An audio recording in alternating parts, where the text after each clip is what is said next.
We got the coin Q&A. It's Thursday night. It's 8:30. We got a bunch of people. We got a whole bunch of coin pictures, and well, it's time to tear it up. I want to thank everybody for coming on in. We do this every week. Almost every week, and we go from channel to channel to channel. We jump around.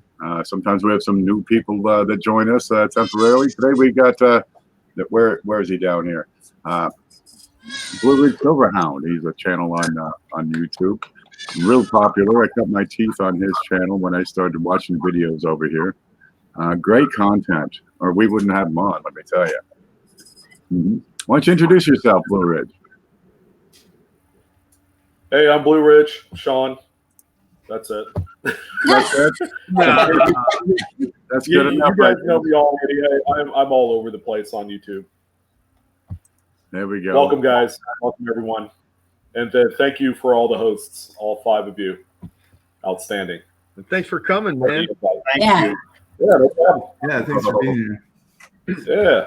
You know, you went so long without showing your face, and it was like I watched you for years with just that voice, and then I saw you for the first time, and bam, had no ruined it all. Ruined it all. Just like that. Yeah, right. Ruined the mystique. And one of the things I heard is they saw my face. They're like, "Oh, it's not what I expect. The voice does not match." Actually, your voice does match you. Yeah, it does. Yeah, I think now it does. Hey, you guys are used to it now. That's true. Yeah. Well, thanks for being here. Yeah, no problem. No, I'll be here next week too. We have a regular batch of people around here. I got Jeff Stanley over here to my side. Left. Why don't you tell them who you are, what you do, and Absolutely. My name is Jeff Stanley, and I've been around. I've been around with these folks for about a year or so, and the new kid on the panel. I've got a channel where I do mostly coin educational videos. Jeff Stanley Coins and Octane, and then I've got a blog I've been slowly working on. I'm working on some educational material for that. And then, hey, everybody knows my specialty is nickels. Those are the coins that I like the most. Slowly branching into other things, walkers, and of course, I collect a little bit of everything, but I've got my areas where I try to specialize and focus my efforts. focus? I don't know what that means. Huh? Chris, we get Chris Rhodes over here. Hey, everybody. Chris here. You all know me by now, right? Some of you hate me. Some of you love me. But at any rate, I'm here to stay. I am a coin collector, first and foremost. I do write informative blog articles, adventures in coin roll hunting at blogspot.com. I do have a coin YouTube channel. Not very active on it, but there are some good videos on there. Check them out. Chris's Coin channel. And I am most active on base groups. Helped run a few, created a few. But this is my all-time favorite thing to do, the Thursday night Q&A, 8:30 Eastern Standard Time. There we go. Paula Bluhm, you're up. Oh, hi. I'm Paula. I collect coins. I like errors and varieties. I like to teach about coins and learn about coins. And like Chris, this is one of my favorite things to do. And I love seeing all you guys every week come back with your great questions and eager to learn. And yeah, let's do this. All right, that's a nice, hanging you got there. Like my hat, I had a herring made. Yeah, check out that little hang next to you there, the wall hang. My shirt and my hanging that she made me. It's very. I really like that hat. I'm gonna have to get that hat and maybe another hat. I didn't make the hats. Yeah, I'm digging that. I'm not a hat wearer, but this one I actually do like. If you promise to join us again, Sean, I might have her make you one. I think I can do that. Yeah. I don't have a stimulus check to give you, but I'll do that. It's all right. I accept coins, any kind of coins, errors, cut diamonds, yeah, any alternative. Yeah, missing edge lettering, presidential You know. Hey, let's give credit where credit's due here. Let's all thank Ida once again Yes. for these wonderful items because Thank you, they are Ida. pretty cool. And Ida is amazing. There she is. Ida is amazing. We love you. Ida. And she's getting pretty darn good at finding errors and varieties. So Yeah, she is. Well, Keep me busy. She's really good at embroidering things. Because yeah, these I'll tell are you what, all these- embroidered, Sean. They're all embroidered. These are damn my wall hanging, professional looking, right? my wall hanging is embroidered and quilted. Wow. It's refreshing to not see something that's like an iron-on patch. I know. No, Amazing things. Okay, finally tonight we got this guy right here, Mantic Coins. Hey, I'm Shay Hoffmaster, and I have a channel, Mantic Coins, as you see. And I have been searching for a few years now, searching varieties, and love to find them, of course. So I am a computer geek. I've been a computer geek for decades, and I'm bringing those skills into the hobby and building a coin education website, and so hope to share that soon with you guys. And other than that, doing videos and gearing up to roll all that out. I think we're a few short months away from letting you see the goods, but I hope my absence hasn't been too much. I have to make Thursdays. I love the coin Q&A group, and I have a lot of fun here. And every one of these guys on the panel have been teaching me quite a bit of stuff. So if you have a group of folks, I suggest you hang out with them a lot. It helps you learn. So. we love you, Shay. Most definitely. Stop it. And not to leave Linda Wallace out, but I'm wearing my Linda Wallace necklace. I wear it every Thursday. Oh, wow. I'm going to get me one of those Linda Wallace necklaces. You don't keep them, you give them all away. Well, they seem to like them. Okay. All right. I'm Ken. I operate the 1 Million Blogspot blog thing. I make a lot of videos, and mostly I just talk and eat and get food all over my shirt. We've been doing this Q&A for well over a year. It's really working well. Most of the time we get everything right. Every now and then we cannot figure it out. We don't have the coins in hand, so we do the best we can with what we have to work with. And we'll get over and take a look at some photos in just a moment here. Just want to welcome over. I see Linda and Ken Peavey's. There's Dodger 455.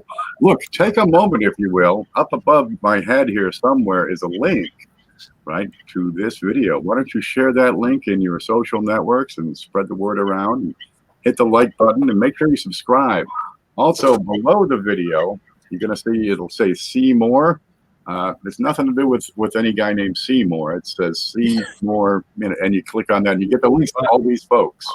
You get the links to all these channels, including Blue Ridge, Paula, Chris, Jeff, Stanley, Mantic Coins, Coin Dragon's down there, Blues Coins is down there. I think Jeff Shumar is down there. Different folks that have been participating in this here and there. Man, we have a lot of fun. We carry on after the show for sometimes an hour or two. I recommend it. If you haven't done a StreamYard, get together, get a coin group of your own, and just look at coins and talk about coins and have a little fun. Seems like we're all going to have a lot of time on our hands for the next couple of months. Mm-hmm. Unfortunately. We're all going to be virtual brothers and sisters in the house. Right. Absolutely. Absolutely. There we go. We got one coming in. On over here in chat, man. Got lots of people excited that you're here today. So Yeah, Mr. I Dodge see that. 450. If you don't know Dodge 455, Sean, him and Jeep and John have a monopoly on the W quarters. Oh, they tear it up. I think they've already found like 10 rolls or something of them, the 2020s.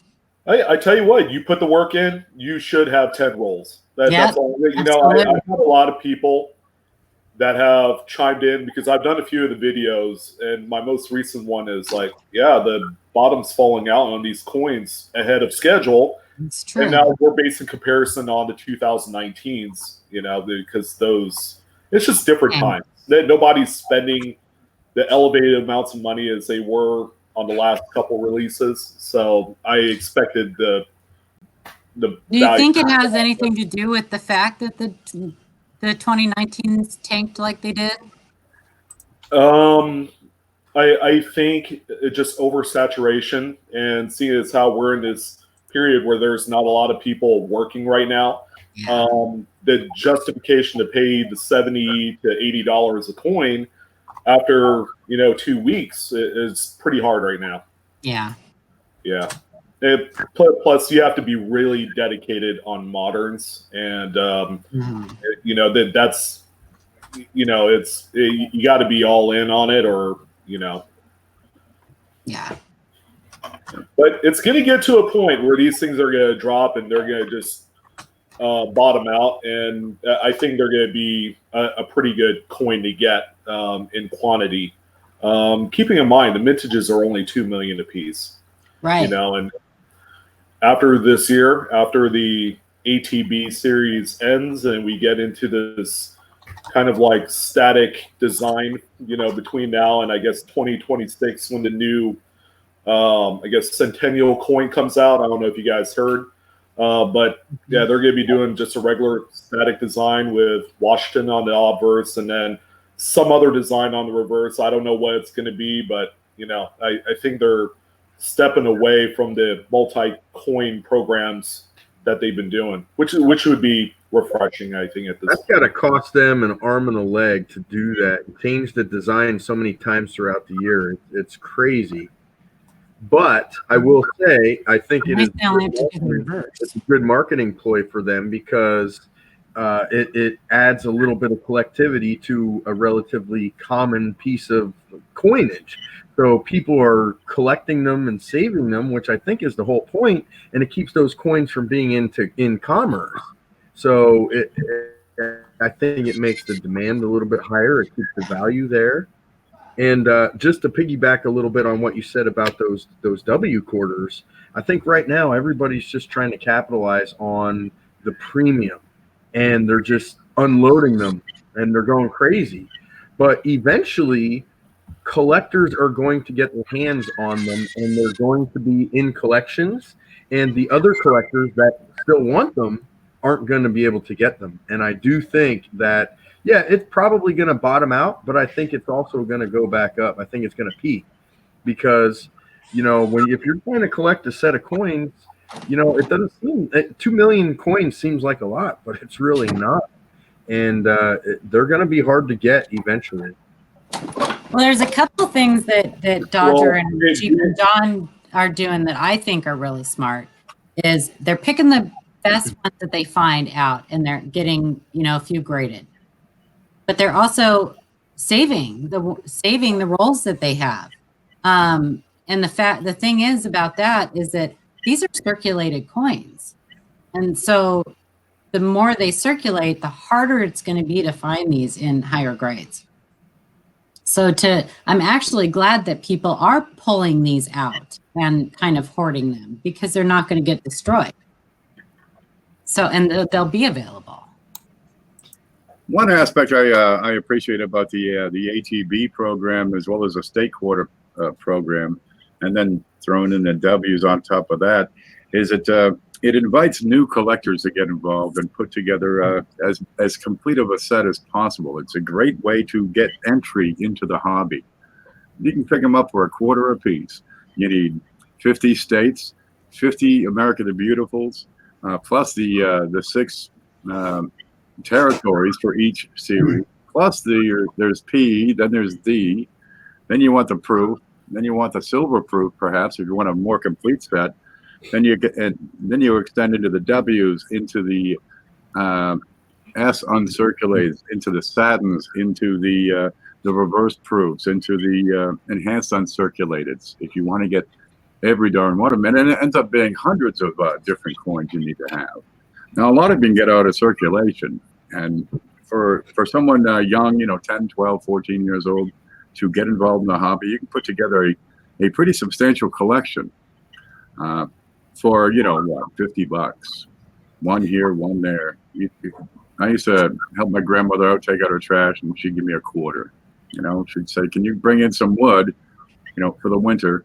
And I'd bring in like 10 cords of wood, and she'd give me a quarter. All right. Can you help me with a mailbox? And what that means is I have to dig a hole, sink a post, fill it with concrete, paint it, attach a mailbox, and of course kill the brush all the way around it so that the mailman, and that's good for a quarter. So I think it helps our grandmothers as You're well. cheap. I got some chores I can be done over. So I guess Glenna Goodacre died yesterday. No. Yes. So when do you think the coins that she's hoarded are going to come up for sale? Oh, too soon. It's terrible. Wow. Too soon? Too soon? Too cold. The Goodacre presentation coins Yeah. that apparently exists. Hey, it is Sorry, too soon? it is a thing. I mean, I think people are spending their leftover income on toilet paper and hand sanitizer and other things right now. So I think for the vast majority of frugal collectors, I think right now is not a time in which they can be spending money on coins. However, on the other end, I think that the panel might agree with me that we're seeing some coins come on the market that we hadn't seen come on the market in more quantity and a lower price than we've been expecting. Oh, yeah. 100%. And so now is a great time if you have been looking for those special varieties to put in your book. Now is the time to be looking. And I think, I think I'm going to go ahead and say that in the coming months, in the next 6 months to a year, I do think there are going to be a whole lot of people that have coins and don't know what to do with them. And I think that they're going to be looking for information. So I know a lot of you people that watch our shows have been involved in the hobby enough where you're going to start getting questions and you're going to start being able to help people. And I definitely hope that you guys take advantage of the opportunity to share the hobby and get people in and interested, and tell them all the things that we talk about and what you find interesting about a coin, and maybe you can get somebody else excited about it, and they don't just sell off their collection, but they get involved. So, Hey, Jess. Absolutely. This is the time to get new collectors into the hobby. If you want your coins to be worth more, grow the hobby. Yep. Lots of folks with plenty of time. If you have the ability to make a video and talk about just one coin and explain one coin to the best of your ability, take it all the way into, mintage figures or little details about the coin or the history of the coin or the design. It's a great time because people are finding their niche. And, well, pennies have been constant for forever. It's the most collected coin out there. And you can talk about one particular coin for 5 minutes, for 10 minutes, and make a video of it. And we'll just get the word out is what it's all about. I feel kind of lucky. I still have a job. My life really isn't any different than it's been with what we have going on in the world today. And I'm lucky in that aspect because I know a lot of other people aren't in the same situation. And I have definitely seen some different coins being offered for sale that probably wouldn't have been if not for what's going on right now. So we'll actually look at one I purchased a little bit later tonight, I think maybe. And I've seen a couple others. I've seen some 20-cent pieces being offered for sale that were probably really hard for somebody to let go. And it sucks for anybody that gets into that situation. I would probably live in a cardboard box before I sold my coins, but that's a joke because I have a family to take care of. So you got to do what you got to do, and I understand it. But yeah, there's definitely a good time for people that can afford it to add to their collection right now. There's going to be some stuff getting put on the market, and you know what? let's keep a close eye on pocket change too right now, because you're going to have some people that are really desperate, maybe popping proof sets, mint sets open. So look for some high grade, common stuff, but look for some high grade coins, look for some proof coins. I actually literally just found a 2005 proof dime in my pocket change. It doesn't really look that bad, but it is impaired. So we're going to start seeing a lot of this stuff due to what's going on. So keep your eyes open, everybody. I think it'll be interesting to see what happens to coin roll hunting. I think we're not going to see the usual mix of stuff out there that we're used to seeing. I hit Jefferson nickel boxes pretty hard. I definitely need to pick up some more cent boxes, and of course the quarters for the W's and the current stuff right now. But I would expect to see a different mix of stuff than I'm used to seeing. I think it's going to be an interesting time when we finally get let out. Yeah, when we can finally get to the bank and get some of them. Yeah. I've talked about the Christmas effect. Right around Christmas time, people go through the house and scavenge, go through all the drawers and all the little, curio bits, and they collect their coins and they get them back to the bank to take care of Christmas, and then in January for the credit card bills. And that's when I like to pick up my boxes for the year, is right around Christmas time, because that's when it seems that I get a whole lot more diversity. I get more stuff that, well, maybe they picked it out and they're going to hold on to it. But no, okay, Christmas to here, let's get rid of that. And yeah, we could probably see a lot of that right now as desperation kicks in. I agree. The quality goes up. Yeah, like, during Christmas, the holidays, I always enforce it. If you want better quality, look around the holidays and you won't go wrong. I have found and pulled some pretty amazing stuff just the first 2 or 3 weeks of December. You would be surprised. I find it goes December and January are the times to pick them up. Yeah. And the best part, the last year's coins, they've been pretty sifted through, so we don't always get, solid boxes of one date of, the new year. And the new ones aren't out yet in January, so it's a good mix. Working pretty well. Yeah, we're fortunate. We have a couple good months strung together. By the time, Ken, you had mentioned December and January are good months to search. But around February and March is when all the new the new coins come out. Like 2020 Lincolns and I guess the dimes and nickels came out shortly thereafter. So there's a lot to look forward to at the beginning of the year. I haven't seen a 2020 yet. Neither have I. But like Chris, my life hasn't changed either. I've only left the house twice this year. I had one person asking if the 2020 issues are going to be more scarce than normal. Yeah. They'll be a little more scarce, but checking the figures from the mint, 2009 is still far more scarce on just about everything. Well, if we're playing the parallel to the 2008 recession than we are today, we'll probably see lower mintage figures next year for 2021. Yeah. I don't know. That's speculation at this point, but if the economy doesn't improve and everybody gets back to work in the next 4 months, we could see, kind of a similar pattern in mintage figures for the next year. I think we're going to see some major damage to our economy right now. We're really not seeing it yet, but it's going to happen. I work with a guy who he runs a farm, but his farm wasn't doing as well as he thought, so he's working with me right now. But the things that they are doing to the farmers right now is unreal, forcing them to dump their milk, forcing them to bury their crops. Because the demand is so low right now, because schools, hospitals, all those public places, concerts, sports events, none of it's happening. So the demand for food is actually kind of low right now, believe it or not.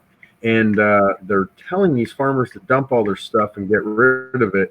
But what's going to happen is the demand's going to go back up, and we're not going to have the food to supply it.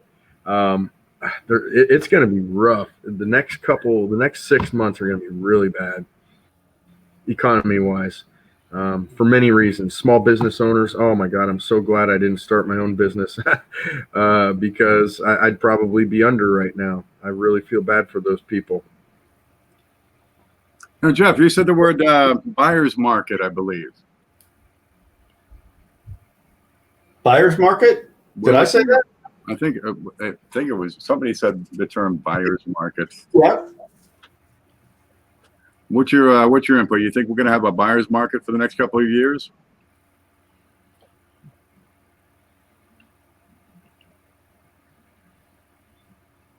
We can skip that one. It's the eye of the beholder, to be honest. I mean, I'm looking at coin prices currently, and they haven't moved too much. I'll be honest. A lot of the more plentiful stuff, like the if I were to use examples, like mid-state 63 Morgans are plentiful, and they have stayed pretty similar in price today, graded like PCGS or NGC. Oh, by the way, PCGS is back in business as of yesterday. So a lot of you probably for now. Till they get through all the quarter submissions. Right. Yep. Yeah. Funny how it's probably backlogged so much right now. It's not even funny. Yeah. Yeah. I have one that I need to send in, but I'm not sending it in for a while. Yeah. I guess NGC's been open this whole time. I didn't know about it. Yeah. Yeah. All right, we ready with a question? Yeah. Let's do it. Fire away, guys. It's good to see everyone. All the usual suspects. Yeah. From Adam H. in 1983, Lincoln sent double die of burrs. Hi, I'd like your trained eyes to check out my 83 DDO. Found it Coinwall hunting in 2018. I emailed these same photos to a reputable coin dealer in my area at the time. He emailed back that it was machine doubling and not a true DDO. I disagree. So the questions are, is it a true DDO? If so, what variation? And how do I find the value of this DDO? Why does this question seem eerily familiar to me? Yes, this is a DDO. I'm pretty sure we covered this one already, didn't we? I think so. No. That's the one. Isn't that FS 101? That's Yes. right. Yeah, I mean, that's a good one. I have to tell a little backstory in that this came in after the show last week, and that's when we talked about it, Chris. Really? Okay. That's why it's familiar to you, Ken. Yeah. Wasn't familiar to me. I wasn't there. I wanted to start the show off with the good one because, I replied right back to him and said, they don't know what they're talking about. This is DDO. Yeah. Don't take any more coins to that coin dealer. If that guy can't tell the difference on this one, then he should probably never deal in varieties because, wow, that's a good one. Or better yet, you need to go look through his bargain bins. Right. Yeah, go cherry pick the dude. Start cherry picking that guy. Woo! There you go. You get separation lines. You get extra all your thickness, you got notches. Yep. You get every diagnostic that says this is a double die of burrs. 100%. That's a nice one. That's number one. Yeah, I want this one. I only have number 2, and this one is much nicer. Number 2 has the doubling on the date. This one doesn't. Mm-hmm. Yeah, it's got a little bit extra thickness on the date and the notches on Liberty. But this one's nice. So Adam H, very cool coin. Yeah, so many people are hung up on the double die reverse of this coin that they tend to forget that there's a couple good ones on the obverse as well. Like, how about the double D? That's a beauty. It is. Thank you, Dee-Reese. Yeah, if anybody wants to join ANA next week, it's free. The ANA is giving free memberships next week. So if you haven't had a membership, like I think in the last year, They just sent me a bill for like $55. Huh. Ignore it. They have to make it up somewhere, Ken. Jeez. You pay double? thank you, Reese. Here. Yeah, I don't think mine hasn't been up that long, so I won't. Yeah, Be but here's today from the A&A. But you can't. I think it's only for people that haven't been a member within a year. Something. new people. I don't know. It doesn't hurt to check. So it doesn't hurt to check. Balance due $28. $28? That's more money I ever heard of. Hey, You're so what's cheap. cool about that? You know what's cool about that A&A membership is the pledges that you make as to be part of the community and the things regarding ethics and morals and whatnot, holding a higher standard. So I think it's good. Yep. Uh, They pledge not to sell clean coins, things like that. Stay the course. Absolutely. Yeah, become a life member. That's like Yeah. $700. So this one's from Eddie Jams. Lincoln finally cracked. Fine. Love that. What do we have here? What Uh, in what- The question is that bisecting all the way rim to rim? Because that'd be phenomenal. Doesn't look like it. It looks like an RPM too. It might be just the picture. Well, that does look like an RPM, doesn't it? Yeah. doesn't look like it's bisecting. No, it definitely looks like it stops at the bow tie area and the top of the head. I would really love to see better pictures of that mint mark. Yeah, I'm not convinced with that photo. It's a small data. Couple lighting angles on that one as well. Lots of dye markers from those dye polish marks. Yeah, fortunately, he doesn't have to look through 240 or whatever for the small date. I think there's only 20 or something like that for the small date. Oh, look, there it does go further. Yeah, it goes down, it stops at the bottom of his vest, I think. That's a pretty significant crack. Oh, I mean, I don't typically collect cracks, but I would definitely collect that one. And look at those diabrasion lines on that date. Wow, they were trying to get rid of something without a doubt. So, Eddie, I would take a really close look at that mint mark because with all those diabrasion lines right in that area, I would say something happened there. And why would they spend that much time on a die in this condition? Boy, I don't know. They were very frugal. Into the run for the year, would be my guess, something like that. I'd like to see the top of that. You They don't have were the last top of die. his, We got 2 million coins to make. Clean that one up and make it work. Here don't we have go. the top of his head. 300 RPMs. Now, most Shay. die cracks are short. You know, the length of, say, 1 or 2 letters. yeah. That's probably the largest die crack you can have without actually having a rim to rim. That's pretty nice. I'd like to see the top of his head. And we got one? Oh, to see if the crack goes into the field in the rim. Yeah. The letters. Yeah. Maybe. No. Nope. Boy, I'll tell you, I've looked through the 60D RPMs many, many times, and I do not remember ever seeing one that had that kind of die crack. Yeah. But yeah, definitely take a good look at that RPM or mint mark, Eddie. Was this an original roll, or did it have friends, or because that thing's beautiful? Yeah, it's really nice condition. Eddie says not quite rim to rim. OBW. That's okay. I keep all the die cracks. They only cost me a penny. Yeah, that's a cool one. Hiya. Let me read it. Okay.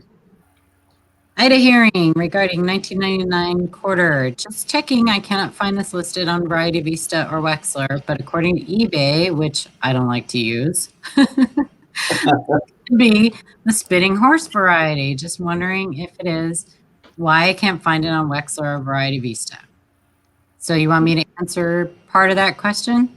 Okay. Go for it. So the spitting horse is a die crack, and those typically aren't listed anymore. The larger die breaks and things like that are Cuts on Coins has listings for those, but the minor die cracks aren't listed anywhere. So you're not going to find them on Variety Vista or Wexler. And Variety Vista and Wexler deal in varieties only, and this is an error. So. Well, I would call it a variety because it's repeated on every coin. Yeah, it is It a variety, depends. but Yeah. it is a very, it's not quite as revered as a double die or an RPM. Well, and this one has so many progressions. If you've seen them, like hers is super small. Like it's barely, and the die crack progresses and progresses and progresses. So, you know, This is one of those things I would compare to like a crack coming off the corner of a memorial base on a penny. It's just a very common spot to get a crack. For some reason, the design is just prone to having cracks in that area. Not really sure. Kind of like, you know, the Alaska quarter with the die chips on the bear claws. Very, very common. It's actually probably harder to find one without those die chips. But this is also one of those that got a fancy name. So when they were first discovered, there was a lot of hype around them. Everybody called it, you know, the spitting horse. And you give some of these fancy names and they become popular. But they are neat to find. They're fun to find. When I find them, I keep them, and I'll put them in like a larger lot of coins to resell. But there's not a whole lot of value there for individual pieces. right. I've seen the spitters go for a couple of bucks. Yeah, Yeah, it it's depends very on the extent. Yeah. Jones. Also, there's a spitting eagle, Ida, but that's not a crack. That's a clash. That's correct. Yeah, people often get that mixed up. There is I put a link in there because Cuts on Coins does have some die cracks, and like we were talking about earlier, bisecting die cracks and you know, interesting die cracks. Just as an example of what Paula was just saying, here's a little bit different further along in the die crack development. Yeah. Right.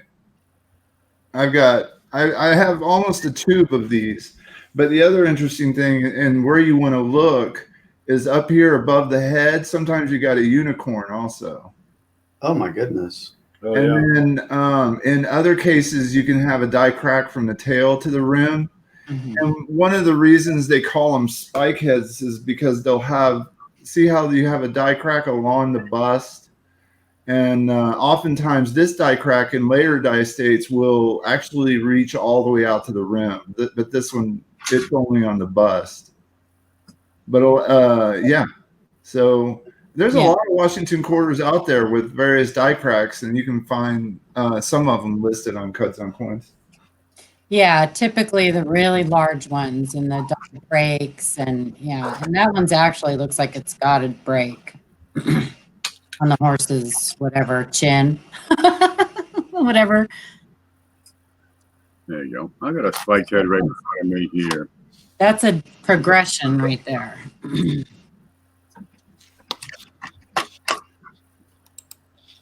Yours was probably early on, and if it's even from the same die. Well, I do have a bunch of another one. There's another one where the die crack comes right out of its mouth. Oh, wow. Yeah. There you go.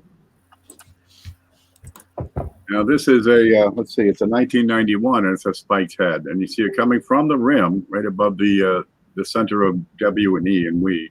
And it comes down and broadens out, goes through his head. keeps on coming down and kind of comes off to an end. And they're interesting. Some people collect these things. I keep every one of them. They're not particularly valuable.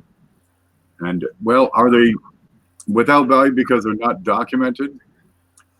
There's some debate there, but people are collecting them. So why not get into the party and hunt for them and keep them? And those actually are listed on Kazan coins, spike heads. Not this particular one. No. I have some that aren't listed also, but I will not submit them. Yeah. I don't deal with that site anymore. So, but American Woodland Relics submitted 3 to him and got 2 of them. I don't know if he ever got the 3rd one, but he got 2 of them put in the site. So if you find one that's not a match on any ones that anyone that he has listed, you can actually submit photos to him and have it I'll just say good luck.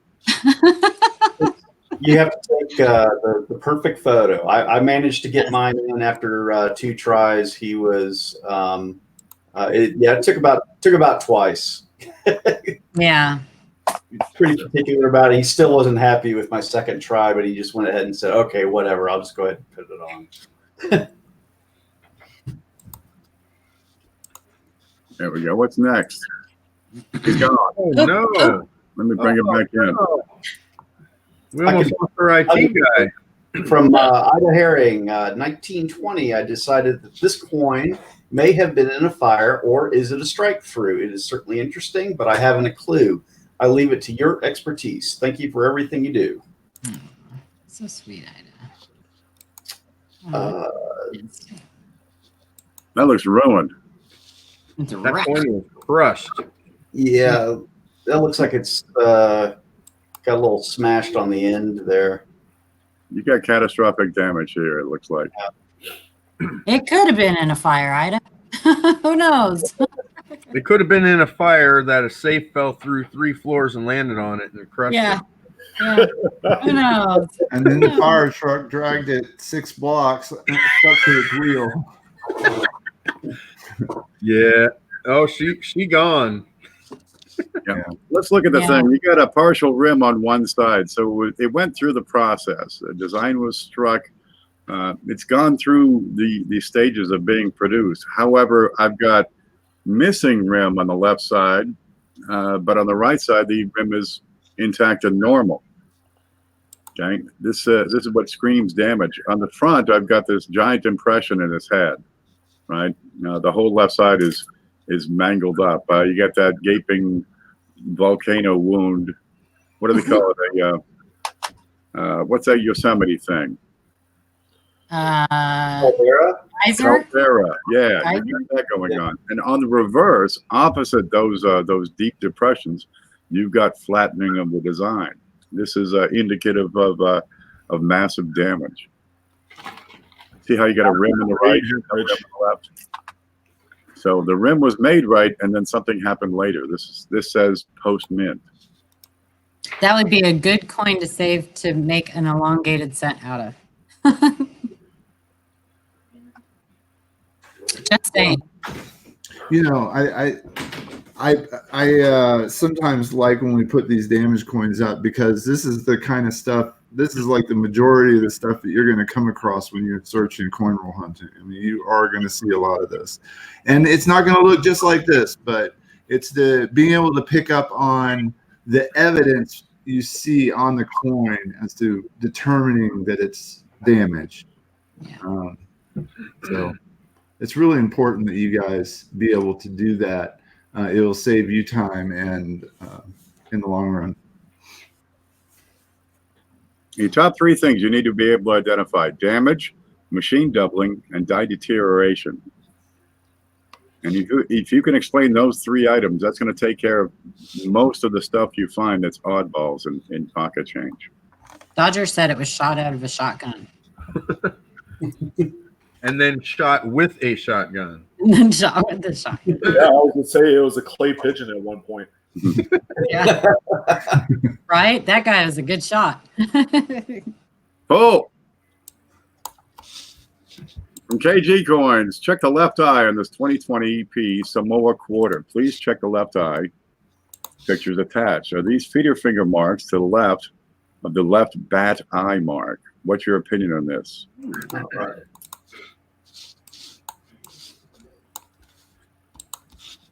You read that really fast.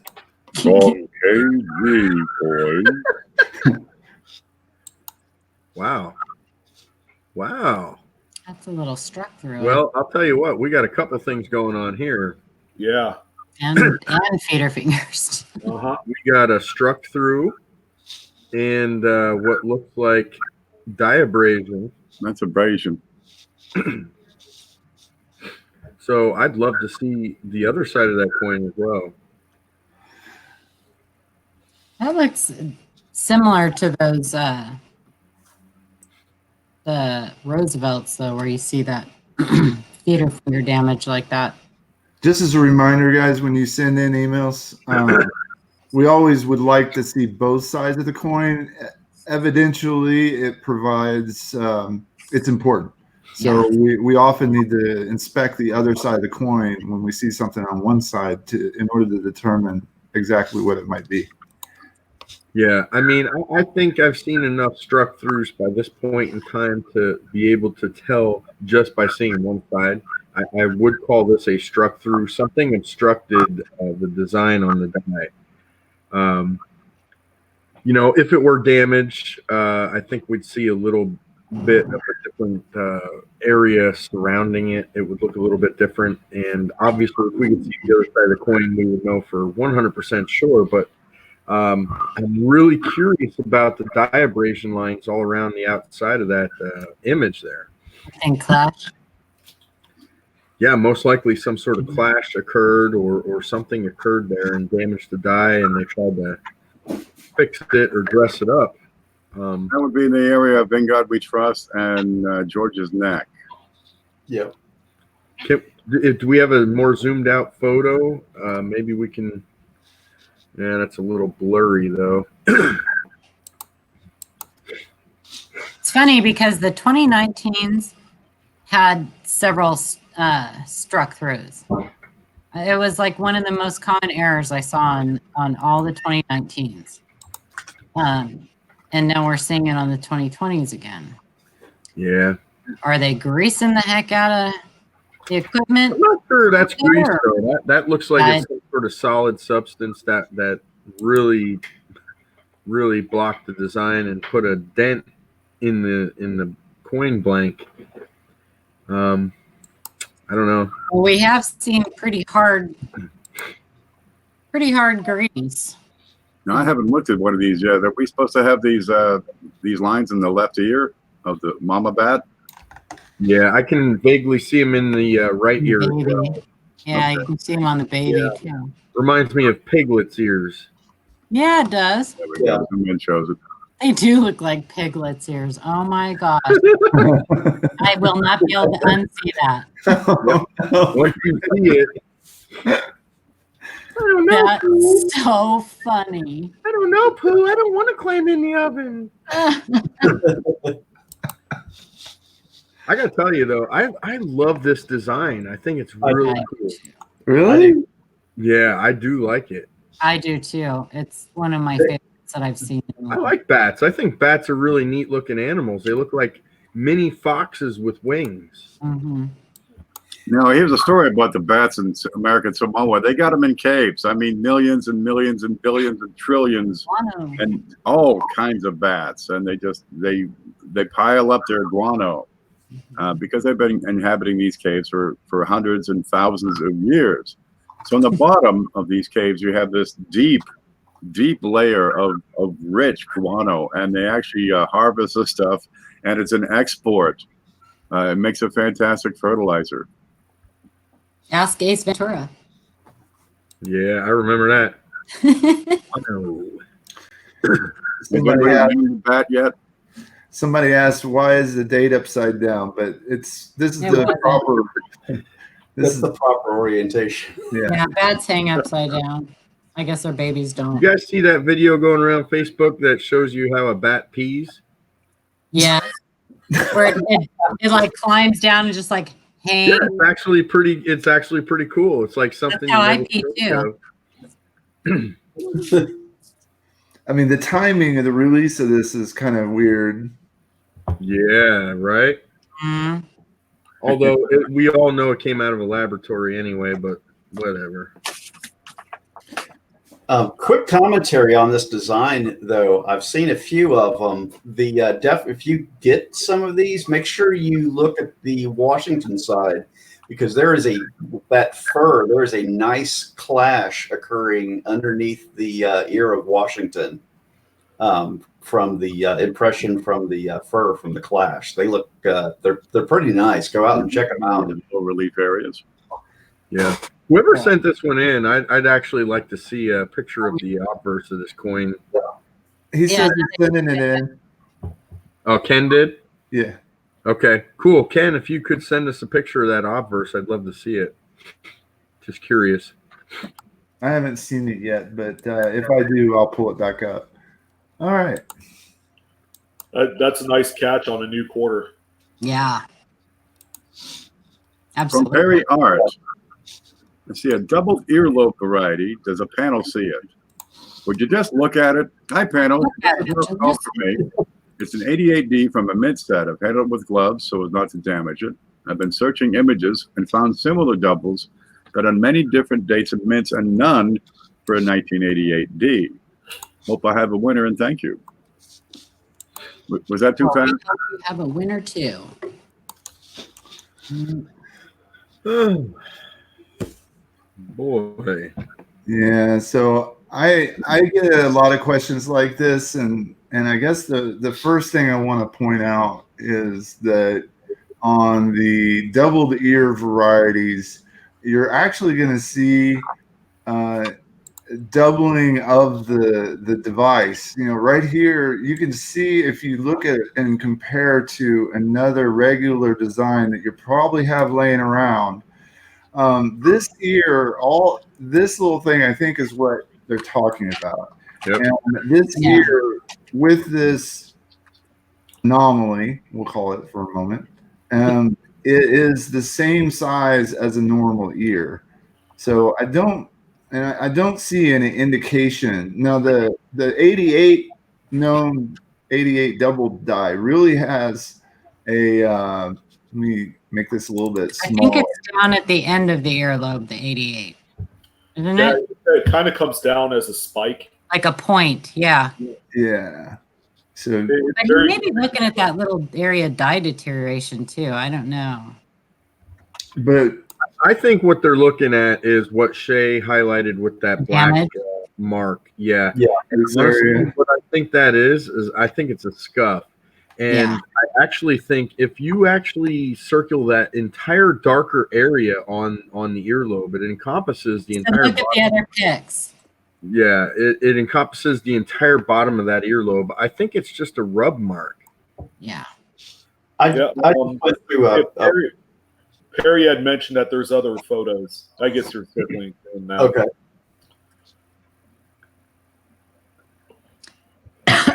That's just an effect of the light. I'm not seeing additional metal. Mm-mm. I'm not seeing extra thickness.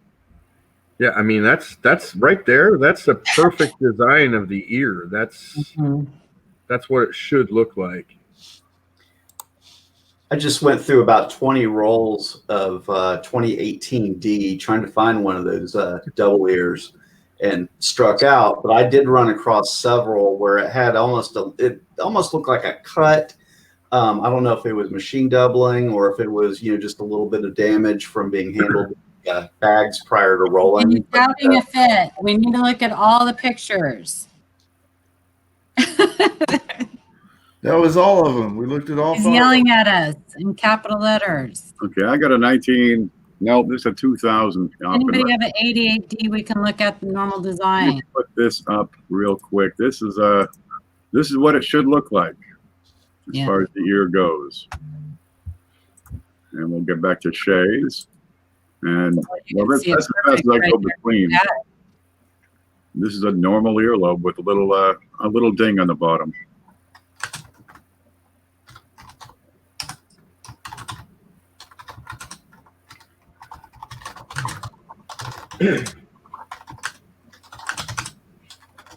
She's a woman.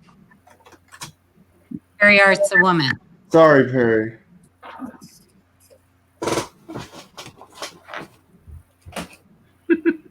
I could tell she's a woman by the caps lock. Email.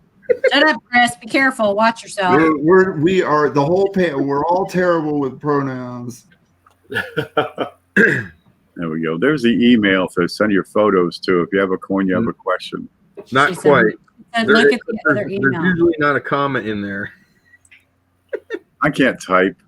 No, that's okay. Just want to make sure people aren't copying and pasting because I've already sent pictures to the wrong email apparently. I do it all the time. Oh, Blues now. Shh. Sometimes I try to slip things out. Okay. what do you think, Sean? What, the ear anomaly? Mhm. It could quite possibly be that when that particular die was re-engraved, it might have skewed the shape of the earlobe a little bit, which gives it some extra thickness or fatness. Yeah, that's the only other thing aside from die deterioration. Yeah. You know,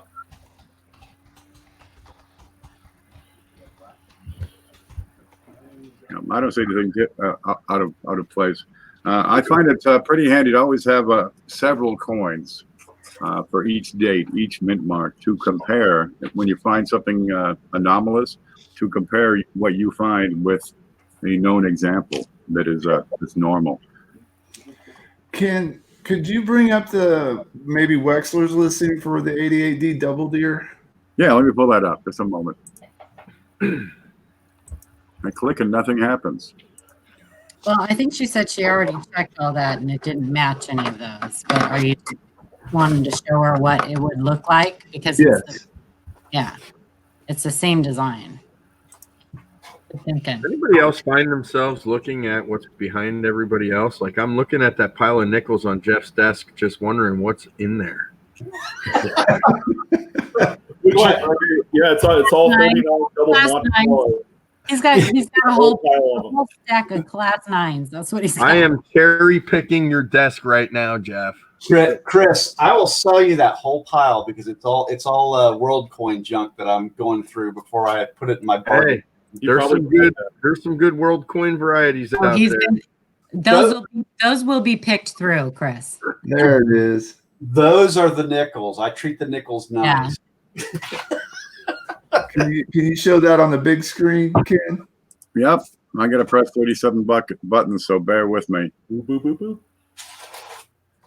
Can you see it now? Would you just look at it? Just look at it. You got a significant extra earlobe on this one. Mm-hmm. And this is Wexler's double dial burst number 9. And that's on a 1988 Philly. And you can see this one from across the room. And it's an earlobe below an earlobe, and it's the whole darn thing. I'm just putting this out there. I would actually give up one of my fingers for that coin. No, Only one? Is there a known 88D for this? I only take cash. I don't take fingers. Let's look at 88D. Yeah. And I'll give you the link over here in the chat while that loads. Here's copy. This is doubledie.com. Looks like Double Eddie, but it's doubled die. There you go. So that'll give you the same page that I'm looking at. Okay, double die number 1, you're going to see extra thickness in particular on the sides of the 8s and on the lower leg of the 9. RTY will show very subtle extra thickness, and you're going to see kind of a little bit of a slope on the very bottoms. Double die number 2. Look at the big fat 9, and again on the 8s. Discovered by Mr. Bean. Peter Bean. You got double die number 3. Similar, right? Look at the bottom of that 9. And also you got some extra thickness on the letters in Liberty here. Number 4. Not as bold as the previous, but again, you got a big fat leg on the 9. Double die number 5. What do we got here? Class 2 spread toward the center shows in the date. It's best seen on the lower 8. 9. 9. 9. Big fat 9. Okay, and you're looking at die markers that pick these out. See, you got a separation mark on the 9 and some extra thickness on the 8s. And that's it. I got no double deer for an 88D. Look at that. Can you see it? Yeah. There it is. Yep. Yeah. So you can use these sites like Wexler's, for example, or Copper Coins. And I can open those up real quick. Let's see. Open a new tab and Variety Vista. Oh my God. And you'll have list after list after list. Now, Copper Coins, they've got a searchable list. So you just go to Variety Search and type it in, what date you're looking for, like say 1954 S, and you want a mint mark variety. You can compare what you have with what he has.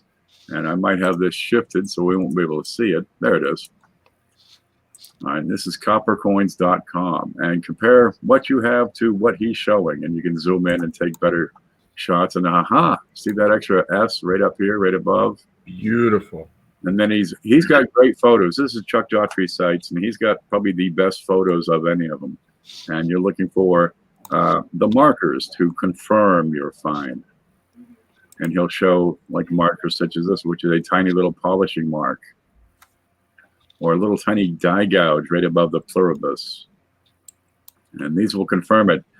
You could say, it's a good match for this, and then confirm it and get those other die markers. And once you get below, say, very fine to fine, you start losing a lot of these die markers, so it gets really difficult. And he's got some values listed over on the left side, and I think they're far more accurate than what you would find on Variety Vista. Okay, Variety Vista, you can go through and just, what are you looking for? Standing Liberty quarters, Eisenhower dollars, state quarters, Buffalo nickels. He's got considerable lists over here. All right, let's find my way home. There it is. And there's the face. There's a face we all love. Right there. No. Big smile. All right, Jeff, you got this one? Oh, it's gone. Oh, bye, Shay. I'm doing that. Hi, Shay. I'll probably do that from time to time. Hi, Shay. From Chris Rhodes, Siamese gaming tokens. What do we got going on here? Something's up. I smell it. It's my job. What are you up to today? Yeah, these are cool little gaming tokens. I have a couple of them other than these. I've been buying them when I see them for the right price. I think they're super cool. They're old. I'm not really sure the dates on these. I have to do some research. I do have a book specifically for these, believe it or not. And I love researching this kind of stuff. I'm just wondering why Shay is showing these so early in the show. What were they used for, Chris? I think they're I don't know, games. They're gaming tokens. I don't know.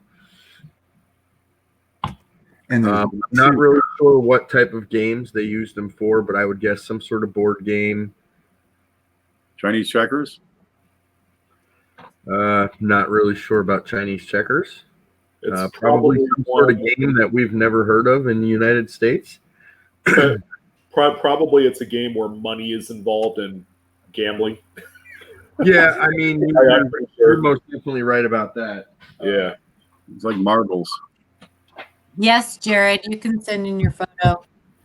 You cannot. You want to know how much longer we'd be going tonight? Come on, Shay, keep clicking to the right. What else you got? What else came with this email? Uh-oh. It's a family channel. Oh, no, they were definitely good. Since when? What? Well, when I get other people on, I try to They keep weren't bad. Oh, he won't show them, of course. Come on, sugar. Anyway, this is from Listen, 1988. Does this coin look altered, plated, or messed with in any way? Seeing an 88 in this good of condition out of circulation isn't sitting right with me. Thanks. Well, Hey, I don't Sean. know. Remember, I Sean? didn't see the phone yet. Sean, But it's Yeah. nice. you can just chime in, you know. Oh, absolutely. I've been chiming in. Shy. every so Okay. often. I mean, I will say this: coins like this do come up on occasion in circulation, and so let's not fool ourselves. I guess you search through enough Lincoln cents, and there's bound to be coins as old as the 50s that are mint state red. I mean, this is a nice coin right here. I don't see anything personally indicative of a polishing or over dipping or anything like that. I mean, it is a copper coated zinc, so I probably wouldn't dip this thing. Yeah. Can you show my screen real quick? I'm looking at the FG, being in 1988. Cherry picking. No horizontal line.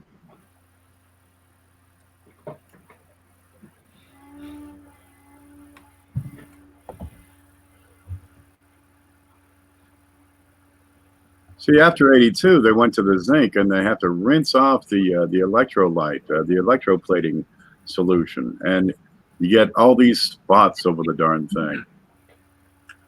You've seen them, spotty coins. And there's a few minor blemishes on here. Yeah, overall, that's a nice looking coin, though. I mean, like I said earlier, keep your eyes open. You're going to start seeing stuff like this a little bit more than usual. Like Sean said, though, it's not uncommon to find them in circulation. If you could show my screen in a second, I'll show you what I mean. I pull stuff like this out all the time. Now, I go through boxes and boxes and boxes of pennies, but it is not uncommon. I have a stack of them here, dates ranging from 1969 to 2015 that are in uncirculated condition that I'm going to put aside with the purpose of putting in an album one day, probably to sell. They're nice uncirculated coins that are in circulation. Yeah, this is a great album coin. If I had to describe it, the best way I could. That's perfect. Yeah. Yeah, Keep the best and the hell with the rest. absolutely. Yeah, and please do not send something like this to Pcgs. It's going to be a mint state 68. Here's my BU organizer. I mean, it's loaded. I got Good shake. Yeah. these are all uncirculated coins that I pulled out of circulation, including some wheat cents. But I mean, right here is a 1969. Oh, my daughter put that lamp on behind me, and this thing is beautiful. Probably fresh out of a roll. I got to turn that off. Hey, Chris, does that one have that crazy machine doubling you hear so much about? No, but if it did, I'd list it for $3,000. Yeah, $1,100. No, this one doesn't have it. But I actually do have, believe it or not, I do collect some machine doubled coins. My favorite is a 1984 that I have. The entire bust of Lincoln is extremely machine doubled. Wow. It's cool. I would never pay for one because I know how common they really are, but some of them are really cool nonetheless. Yeah. We've had plenty of discussions about that in a few different coin groups. I got a bunch of rolls in just today. Doubling has kind of like built up this cult following for whatever reason. In spite of the fact that it's neither a variety or an error, it's just Damage. crazy how much some of them go for. Even if it's $5 to $10, I'm like, wow, really? Well, my philosophy on that is the people that are buying those, they just don't know. They don't understand what they're buying. And then the argument is always, well, the seller said that it was not a true hub double die. But Maybe they just want to support the channel. Nah, I mean, I'm talking on eBay and everything. These people are buying this stuff for hundreds of dollars, and I you know. can tell somebody that's brand new to this hobby that it's not a true hub doubled die; it's machine doubling. They don't know the difference. You know what I'm saying? They don't know what a hub doubled die is. They don't know what machine doubling is. Don't you remember, like, was it like a month or two ago, there was that whole debate on Facebook Yeah, whether it should I remember that. be a That premium, was crazy. whether it was a true error or whether it was damage or. well, and the thing is, one of the guys that was advocating for these to have value is an old head. But Yeah. the funny thing is, those old guys literally called it machine doubling damage. MDD. Herbert did. Here, Herbert did. Yeah. So I don't understand why there's so much confusion there. And like I said, some of them are really cool looking, but at the end of the day, it's nothing special. And I know that. So yeah, what are you eating, Paula? Tell us. The heartbreaking thing that I hated to see, Baked potato. Brussels sprouts. the heartbreaking thing that I hated to see in those Facebook posts were the people that were seeing the thread, they're following it, and then they start saying, "Well, I'm going to start submitting my machine damage stuff because I've got something." You know, that was the heart, because a lot of them are new folks, and it's heartbreaking to see that. You know, we spend a lot of time trying to educate and try to help these folks, and then to see that, it's a little heartbreaking. Well, it was literally the next day that there was sales posts up. Yeah. It tends to perpetuate, but as these people learn, geez, I spent $1,000 on this machine double coin, and I can't get a finger for it. They're going to be hard pressed to get shipping and face value for the darn thing. I still have all The discrepancy in value between the FS101 69S and the one that sold for $1,100 is so far out of whack that I don't know how anyone can confuse one for the other. One apparently sold for $1,100, but in the same grade with a real FS101 is $35K. I mean, Right. hey, how can The thing is about that, I've actually seen more 69S machine doubled coins than probably any other date. Yep. it's Well, really they pop up because people are looking for the double die for the FS101. yeah. Sometimes the only way people would learn is the school of hard knocks. So Unfortunately. let it That's go. so unfortunate. They'll figure it out eventually, or not. And if they don't, well, their kids will when they just take it to the Coinstar and nobody says, "Where's that valuable penny?" What valuable penny? Hopefully, through the access to the internet and all this social media and us doing this and all these educational shows, Sean and all these people trying to get good information out there to collectors, hopefully that, the number of people who just don't know will decrease. And I know that our audience, the people that come and watch us week after week after week, I have seen over the past year that a huge difference in the photos that we get, the questions that we get, the knowledge that these people have got. And they're becoming super, super great, air and variety collectors. And they know what they're doing. Better collectors. I mean, everybody's got an area that trips them up. Even super seasoned collectors get tripped up by MD and stuff sometimes, Oh, yeah. damage. And, we all do that. It's part of the hobby. But I was looking at these earlier today that just came in. Let me see if I can find that. I couldn't decide until I find 4 of them, and then I decided, aha, since there's 4, I know that's the wrong button. Try this one. Okay, where is it here? Oh, Ida, you leaving? Oh, Ida, okay. Zoom out just a little bit. Hi, Ida. I messaged you. And I got a button I can press there. So I've got this extra what? It's kind of low and flat. It's not quite MD. Over here, it's much Put yourself rougher. up. Ken. Put yourself up so we can see what you're pointing at. And get that. going. There. Okay. Now I got to come back to here. All right. And I've got some 2005P Ocean and View nickels here.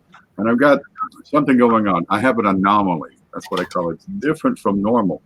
Just below this this branch, and again under this branch. And I got, well, I found 4 of the darn things, and I decided, okay, it's not MD. It's not a doubled die because it doesn't have relief. And it is repeating. So I figured, okay, this is die deterioration is what this is. And you're going to see it right under this branch. Okay, it will hang you off. Experience is going to be your educator. But anytime you find something you cannot explain it, there's nothing wrong with just setting it aside, taking a look at it later when you have more experience. We do this all the time. It's how we learn and how we teach ourselves this stuff.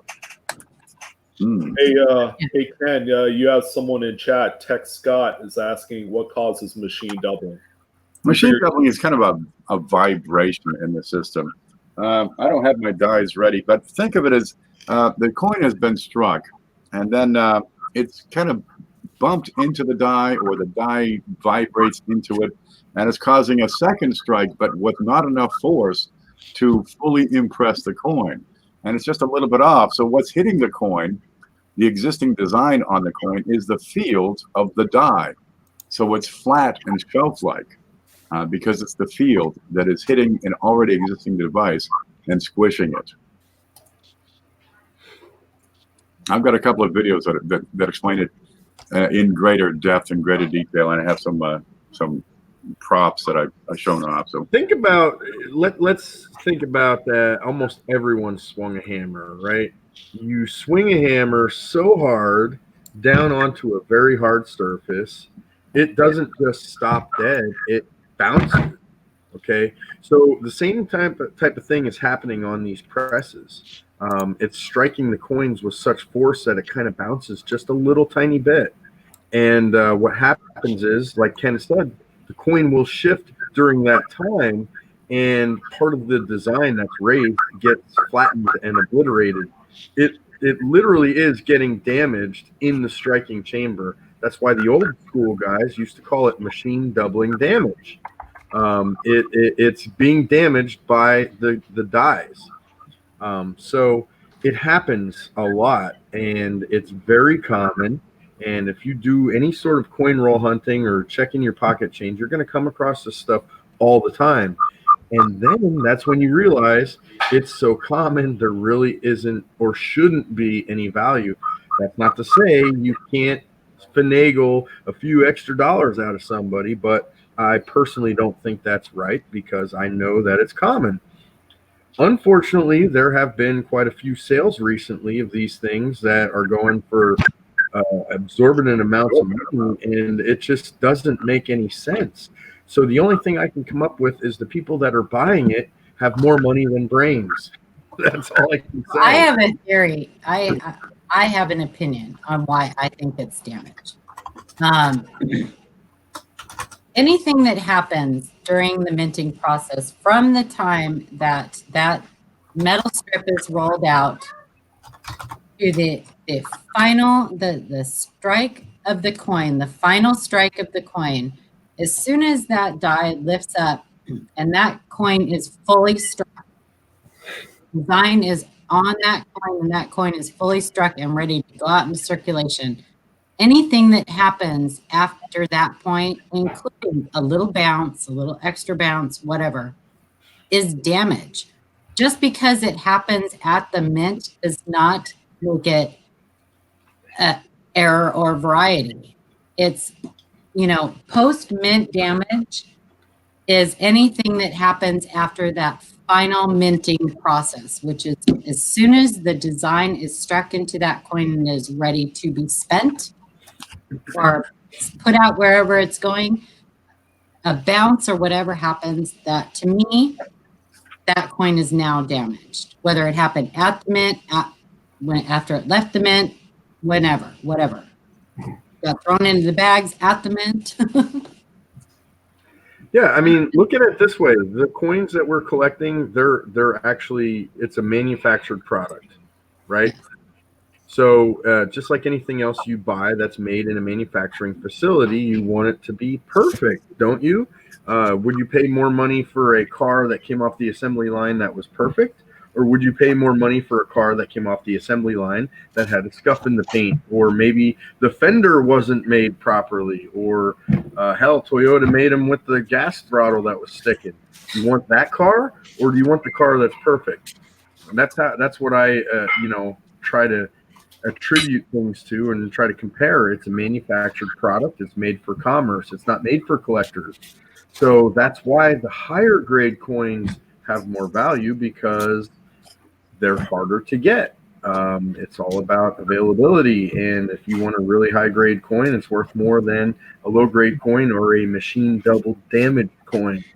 So I just can't wrap my head around why people are paying $1,100 for a machine doubled coin. It just doesn't make any sense. But I will say, if you like them, collect them, keep them. I do. But I'm never going to pay that kind of money for it, because you can go to 7-Eleven and get change for $1, and I would almost guarantee you're going to find a coin with them. Oh yeah, definitely. I've got a few that I keep either for educational purposes, or I just keep them because they kind of look cool.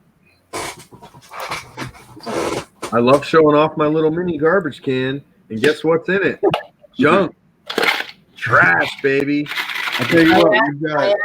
Oh yeah. What do you got? Nail files. A lot of email, guys. We've got And- maybe 20 to 25 emails since we started, plus the 25 emails I had. So Okay, well, let's get going. Good Okay. Lord. Get to work. It's Press a on work. it. No We need more to having push on fun, to guys. work. Stay talk. Push on to work. Make him earnest keep. Sure. Listen, he says it's a struck through. Does this look like a legitimate strike through to you guys? The similar marks on the reverse DO appear to be damage, which leads me to think the same of the obverse. The similar marks on the reverse do. That's damage. hold up.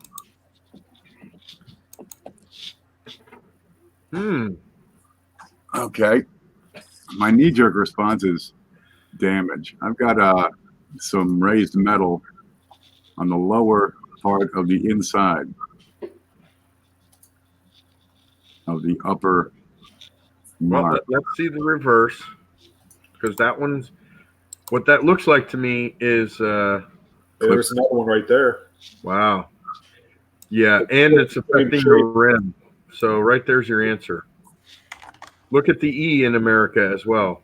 Same thing going on. And the N in Unum on the reverse. Yeah. Yeah. Too. Yeah, look at the whole coin. The upper right of the memorial. Yeah, not every mark you see in a coin is going to be an error or variety. So this one's a little more interesting, but I think what it was a direct, straight-on hit. As opposed to a drag hit. Yeah, exactly. Exactly. Yeah, this is you got metal deformation. Mantic, you have your pointer. Can you point to the top of the 9? Well, you could see a lump, a little buildup. You see the bottom of the 1, and then to the field to the left and right of the 1, there's a noticeable hump in that field area. Okay, take your circle and start at the top of the 9 and bring it down. I'll tell you when to stop. Look to the right. There. See that bright line? That is raised up metal. That's been shoved. That's the indication here is damage rather than a struck through. Yep. And one other thing to look at here, since the numbers were already raised and in place before this item hit, take a look at where the number should be within the anomaly. It's a brighter color because you have actually torqued that metal. You've stressed it. It was raised once in that area, and now it's depressed, so it's real bright in those areas. You guys see what I mean? Yeah. And this was an old hit because it retoned to that brown color in a lot of areas. Yeah. Which Definitely worth a second look on this one, though, because from far away, it looks like damage, but then close up, it takes a little bit more of a trained eye to tell the difference, but there are definitely telltale signs to say damage. Yeah. Can you put your circle on that again and go to the side of the 7? Either one. There's your circle. Oh, I can't see it. There you go. Little down, just a little bit. And a little bit more. And right there to the right, you'll see the 7 has been stretched out. That side of the 7 should be straight up and down, or at least pointing to the rest of the 7. And Yeah. now you've got a kind of a point. That's metal deformation.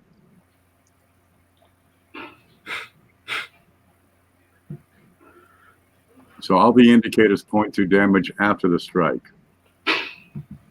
But hey, he assumed damage first, right? You got to. Yep. And if you don't think it's damage, prove your case that the evidence here points to damage.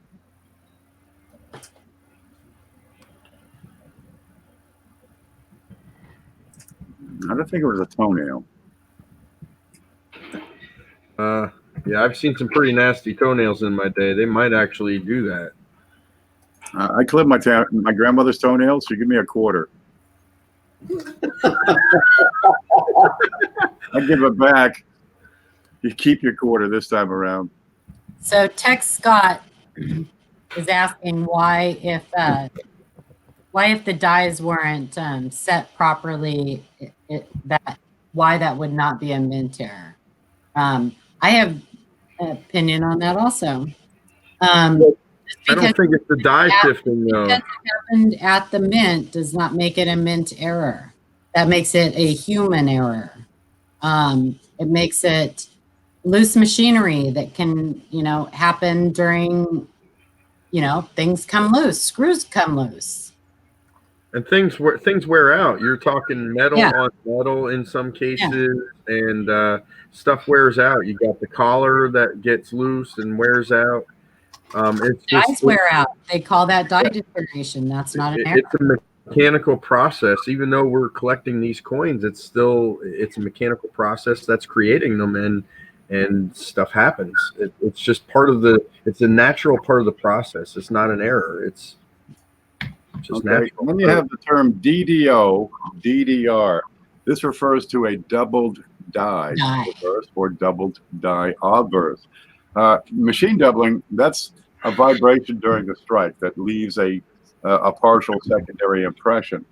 The double die, that's not strike time. That's done over here on the other side of the plant where they're producing the dies, and the hub is pushed into the die, retracted. There's a shift, and the die is hubbed a second time. It's a totally different process. Hub doubling is done over in the die production area, and the die itself has a second impression. It is doubled. Whereas machine doubling, the coin was struck again, but without enough force for an entire strike. So it has disrupted and smushed an existing design. Yeah. And it's the doubled dies that are the collectible variety.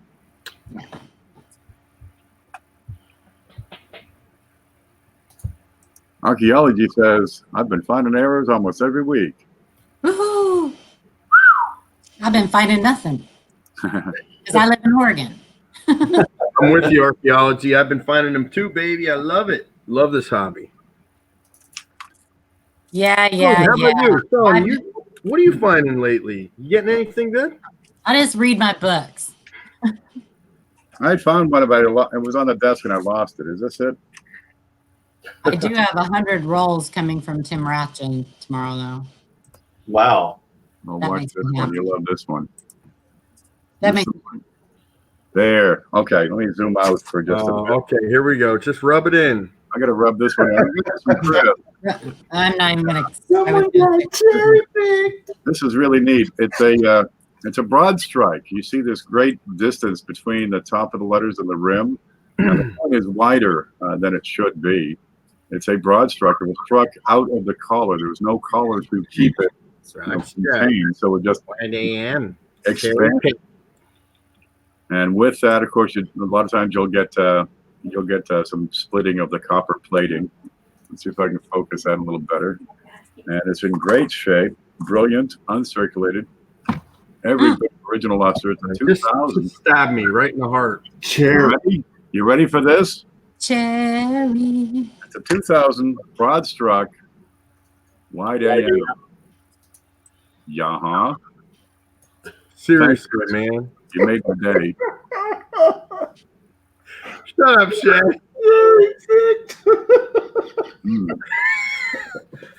That's it. I will never sell an unsearched item ever again. You better not. So, I'm done. No, you know what? I'm glad you found it. Good for you, man. Yeah. yep, I've been cherry You know, that just goes to show you. I sold those things as unsearched. I did not look through them, honest to God, and obviously not, because I would have pulled that one out. Well, which is what a lot of dealers do. How about the off-center broad struck? They just don't have time to look at every single coin. Here. Just what do you want? What else you want? You want my? Give me all your stuff. I'll go through it for you. Okay. Here, I'll tell you what. Here's all my undiscovered double dives. You can have them too. You want them? Yeah. And what you got in your front pocket? Let's have that. I'm wearing pajama pants, so you don't want what's in my front pocket. Nope, I don't. You can keep that one, baby. I'm gonna need to send an email at The whole roll of what, Sean? nothing. All right. Huh? From Listen, he's got a 3-center. I have this 3-cent piece that looks like dog meat, but it does have a nice clash on it. My question is, was this cleaned? It does appear to be clean, but with all the polish marks to attempt to remove the clash, it's hard for me to tell for sure. Thank you.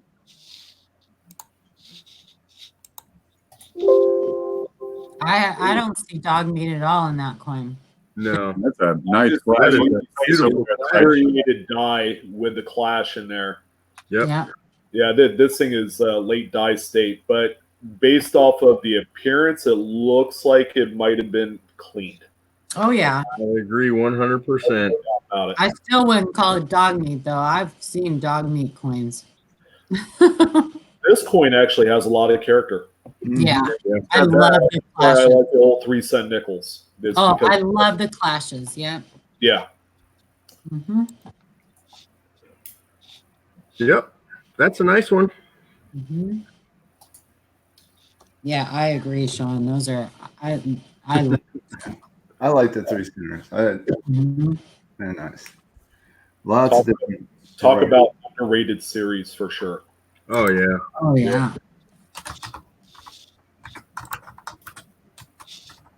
I just like that. Look at that nose. Look at that schnoz, man. I love 3-cent nickels. That is one of my favorite series that I've gotten into this past year. Hey, look at right by the A in America, the second A, the last A in America. Check that out. Yeah. Yeah. How strong is that? Right. Yep, little part of the leaves above the date. Under the chin, yeah. Or the jawline. But it's a bright area in front of her eye. That suggests the coin has been cleaned. Yeah, plus the irregularity of the original surfaces with the light, scuff looks. Maybe not scuffs, but just friction from the cleaning. Now, back in the 20s and 30s, there was all the rage to clean coins. Yeah. Make them shiny and bright, so they'd be worth more. Hey, No. up until the early 70s, they were literally selling coin cleaning kits. Yep. Oh, God, no. Yep. Every They now were. and then we see questions in Facebook groups. What's the best way to clean this penny? I was just going to say that, Christopher. I read that even up into the early 80s, late 70s, early 80s, that coin collectors were almost urged. Yeah. Like, And another thing they used to do was shellac them. They would shellac the coins to preserve them. Yeah, I have a lot of 50s mid-state wheat cents that are all shellacked. Yeah. Crazy. I don't know where they come up with these things back then, but hey, whatever.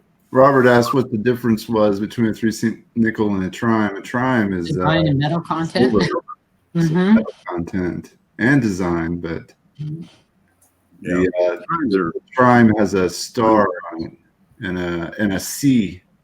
I like the trimes too. You know what, Ken? Down here somewhere. That's it. Now I'm going to troll you. That's a different coin. I'm sure Oh, is there's that a different one? a brown uncirculated coin and a brilliant shiny one, right? You'll never ever get that toned circulated coin to look like a brilliant uncirculated new one ever again. Yeah. Just You make it pink. Once that mint luster is gone, it's gone forever, baby. Look at that luster. And once you clean dirt off, it's going to make the coin discolored. It's going to look like it has a clean spot on it. kind of like my carpet, you know. I moved like this pile of coin boxes and it was clean underneath. I put them back where they were. I figured, okay, at least that bit of carpet's protected.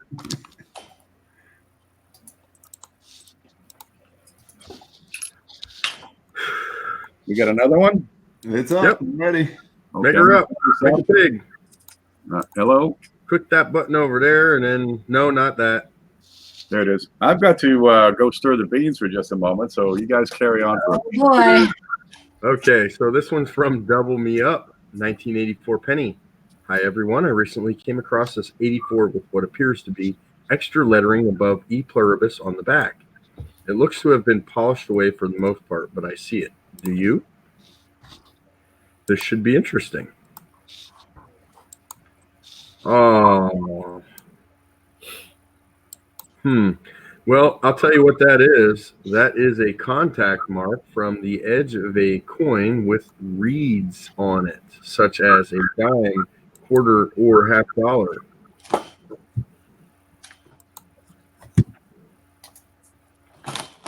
Yeah, you can kind of see some smashing on top of the letters where it hit along here. Or some other similar design of something, but that is definitely a hit on the coin. That is damage. It just so happens that the spacing is about the same as the letters in pluribus. Yeah, that would have to be a pretty big. Well, this is a tiny penny, so. But yeah, I could see how somebody would. The thing is that these are all very similar in width. Yeah, And, the spacing almost matches up. It's kind of fun. And well, with the exception of the eye, because that hit is a little bit wider than that. That would be the only thing on there that would cast some doubt is it being anything else but damage. it's also incuse on the coin, meaning that it would have to be raised up on the die in order to make that impression in the field. Yep. Unfortunately, that is what we call a contact mark, aka damage.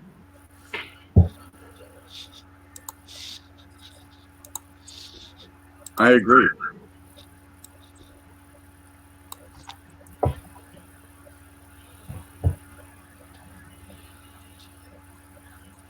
So I don't know who's asking, but this is a trime that I have up. There's one. Who was asking? Here we go. Robert Gravitt, I believe.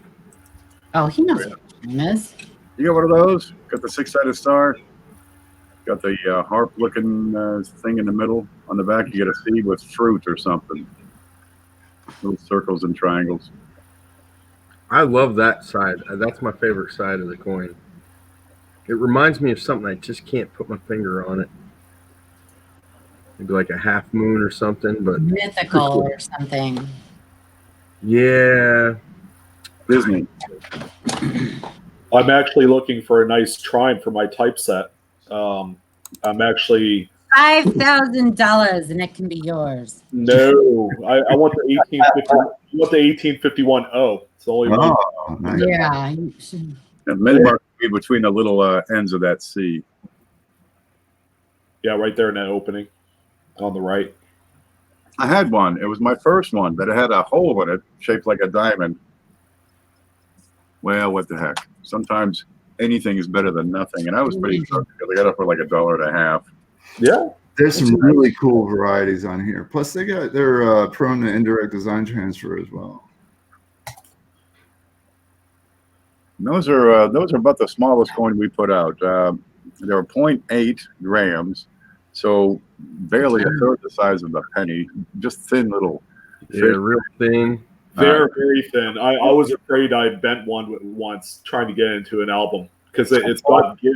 You know, it's Yeah, they're teeny. real. They're They're little very things. delicate. And it's that small size that makes them so easy to damage. Yeah.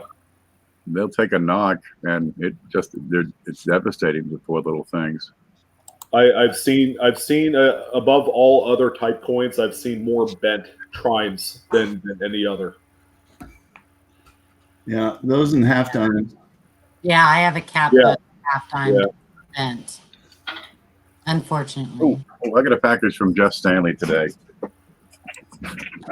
There we go. Yeah. We're never gonna get through the emails.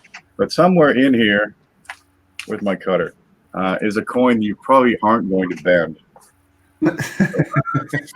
Oh, that monster. Who knows what it is? It's this honking, Oh. That big. like a That big. fender. One of these days, Ken, you are going to cut your nipple off, man. I'm telling you. He does what nipple? He doesn't have any nipples Yeah, he left. keeps cutting towards himself like. Ken, you've got two monsters in there, actually. Look at this. Look at this stuff. Which one is it in? One for him and one for me. I don't remember. I said it a month ago. Oh, God. I'm going to go for the big one here. We could do the next question Yeah, while you look around. Next There you question. go. Mike. Yeah. Next question. Rich over there. Shay, you mean you don't want to do this till 3 a.m. tonight? I got 4 more packages I haven't opened yet. All right, from D. Reese, 1973 D. Lincoln. Good evening, y'all. Have another strange one for you. Found this 1973 D memorial cent with Abe having a hunchback. Is this a form of doubling, die deterioration, or die clash? There is an apparent die clash on the reverse also. Have not been able to find anything about it. Thank you.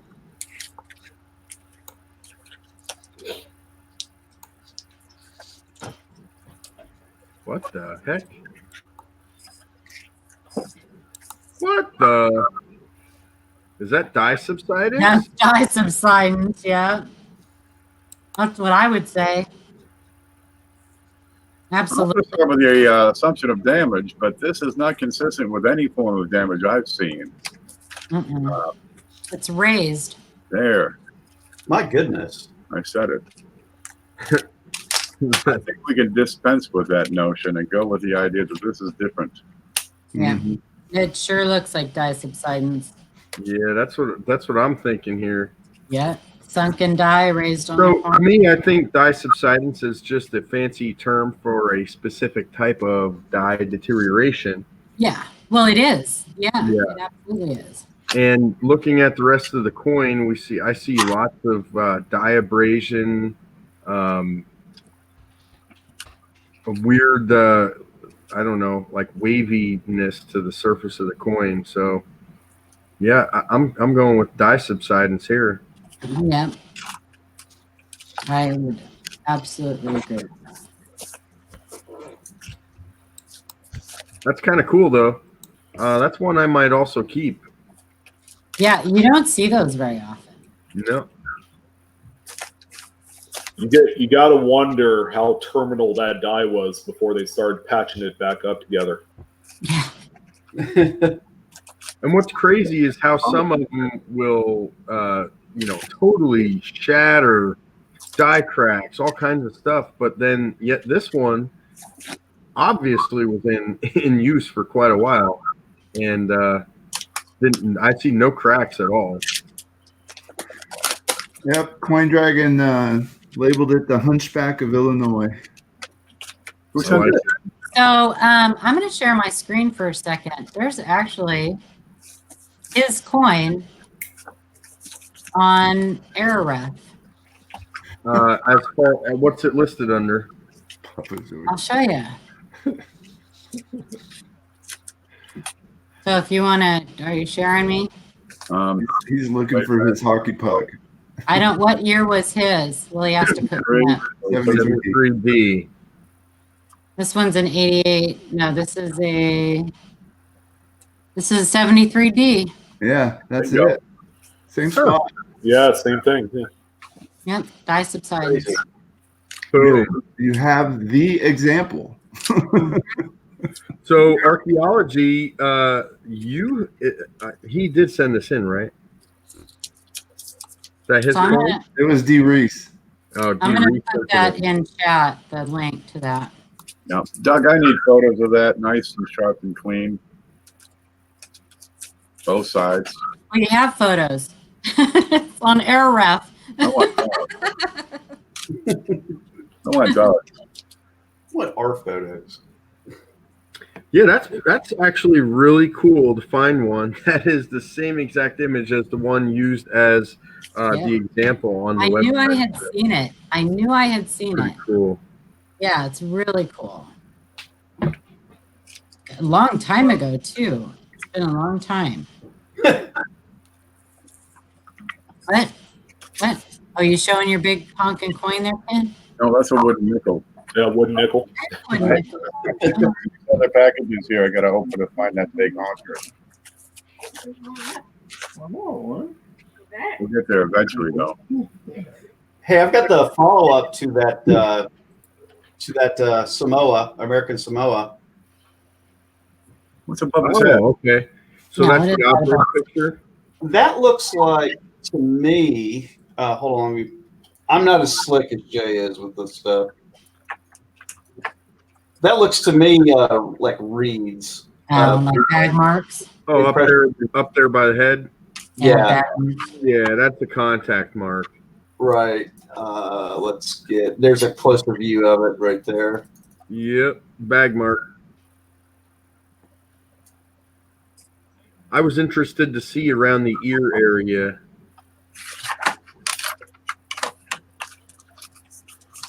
The clash. Okay, I don't have any damage on this side, opposite the thing in the bat's eye. Right.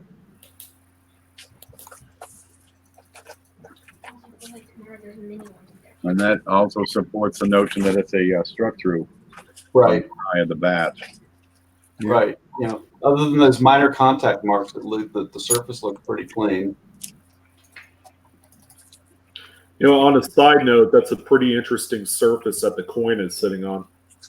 Yeah, I was. Oh my gosh, how funny. I didn't Drinking know coffee that. beans.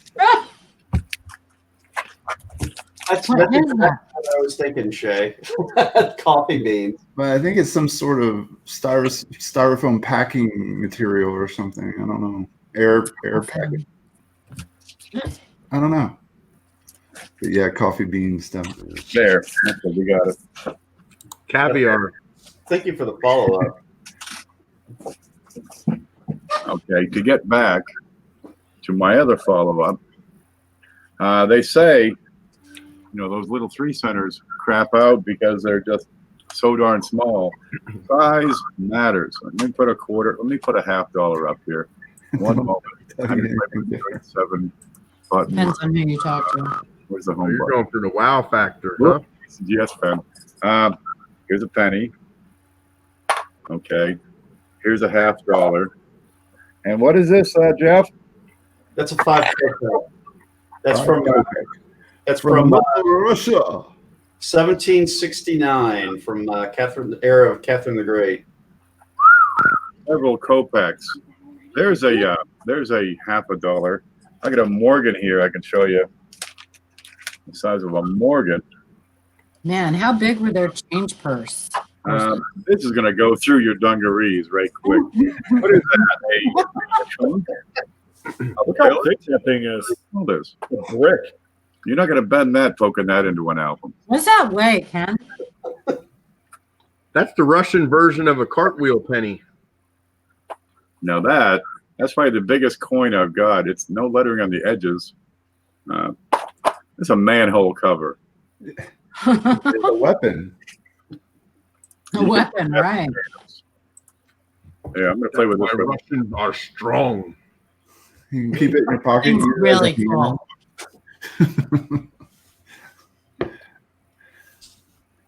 Very Yeah, I cool. got a few more. So I thought I'd let one go to Ken since he was impressed with it. This is my biggest coin in the You know company. he's not going to keep it, right? I think I've seen a full original bank wrap roll of those same coins on eBay. Yep. Really? It was an ender, right? W. Yeah. Yep. And hold on, one of these on each end of a roll of wheats.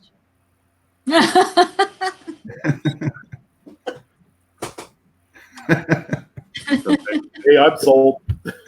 Right? Buy, Yeah. buy now. That's a big chunk of copper right there. Good grief. I'm so happy. Is that copper or brass?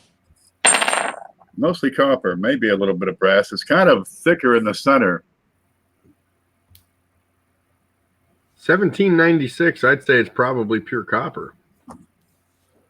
Yeah, 1769 on this Oh, one. 69, I'm sorry. Even more so. Well, I can turn it upside down and be. Wow. No, I can't turn it up. It is. Look, it's thicker in the middle. There. Nope, not that one. This one. I try to turn it, but it wants to turn itself because it's thicker in the middle. So it's this is impossible. It's Ken been. is actually going to do this for a couple hours after our live stream. It takes very little to entertain me. This will keep him occupied for days. Next coin. You buy my coin now. Okay. Eight bite. Okay, we got more. Let's keep working. We got a job to do. Stay focused. From Double Me Up, it's PVC damage. Maybe. I've heard that it shows up green or blue. I have a hard time believing this is a naturally toned Morgan. I wouldn't say it's PVC. Typically, that sort of damage comes from a soft holder and will be focusing right at the highest spots in the coin. But it sure does look like a blue of my grandmother's hair. Hold it by the edges, please. Natural tone or artificial tone? Boy, Well, it's actually a really nice looking coin. yeah. At first glance, that's a standard color in the progression of toning. I'd like to see the edge, the reeds, to make sure.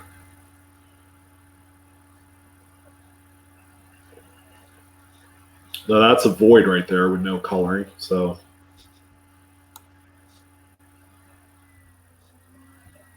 Can you flip that coin, Shay? Flip it on its. I'm going to call it. I'm going to say it's not PVC damage because I would think if it was, you would see more of it on the raised devices. And the reason for that would be if you've ever seen those old Harco albums and the coins that stay in there, Sweated. The raised areas on the coin are going to come into contact with that PVC more so than the flat fields. the only red flag that I see that would make this genuine is for a lot of Morgans, genuine toning. You'll have the pull away on some of the devices up toward the edge, like the lettering and the stars, which this one does not have. It's a consistent color all the way up to the devices.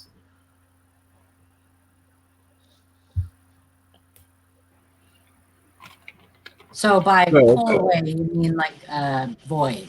Yeah, there's going to be a void of the original luster of the coin that is not toned. and it's going to be pull away toward the denticles from those outer devices. Oh, okay. I collect a number of these. I actually have probably about 3 dozen toners that I've bought over the years.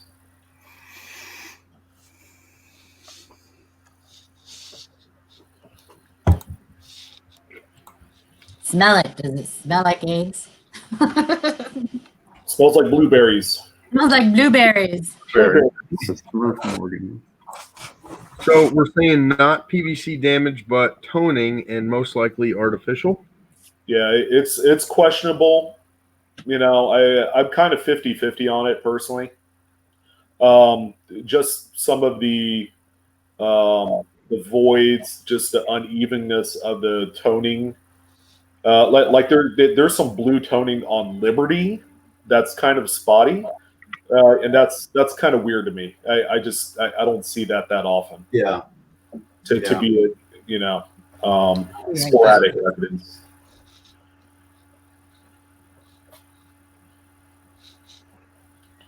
Now that pull away, Sean, that you're mentioning, is that consistent with Morgan silver coins, or would we see that like on nickel and even copper coins? Mostly on silver. Okay. Yeah. It's most noticeable on larger diameter coins like Morgans, even on some of the half dollars like the Walking Liberties and Franklins, you'll see it. Right.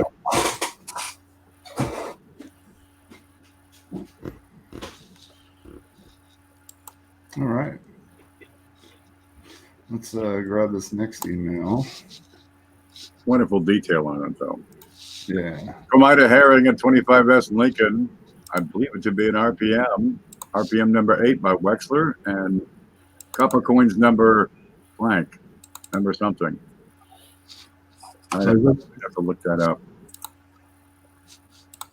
She's getting good with these sightings too. Yeah, it's great for Ida to pinpoint and help us out with the attribution. Yep. Make it easy. There we go. I don't have a cross reference for Copper Coins for Wexler's 8. Huh. I don't know. Well, you do have the appearance of an extra loop there on that top curl of the S, but that could be a hit. And it could be smashed here. I don't know. Yeah. We need to look at the mint mark placement for the 8. Okay, this does not appear to be Wexler 8.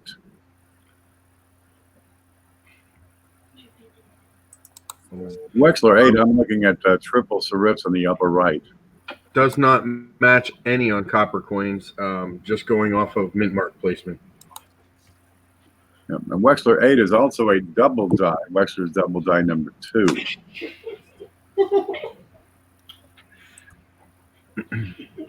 Now the mark on the back is consistent with a hit, and the little flare on the lower right is consistent with die deterioration. Mm-hmm.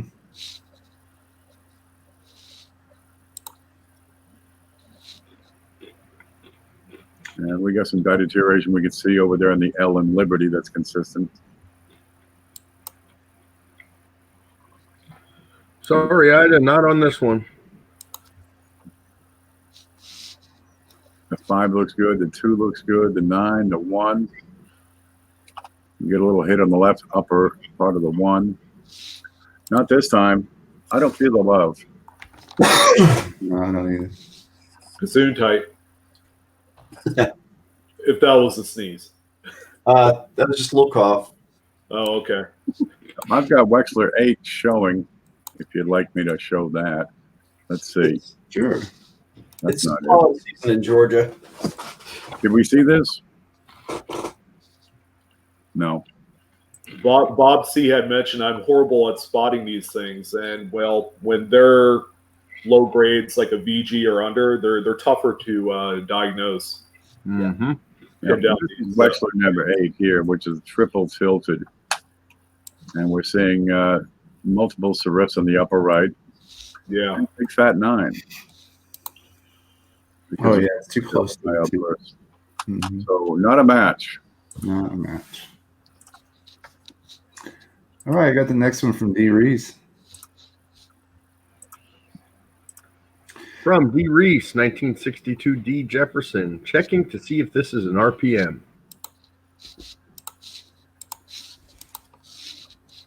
Not yet. Oh, wait.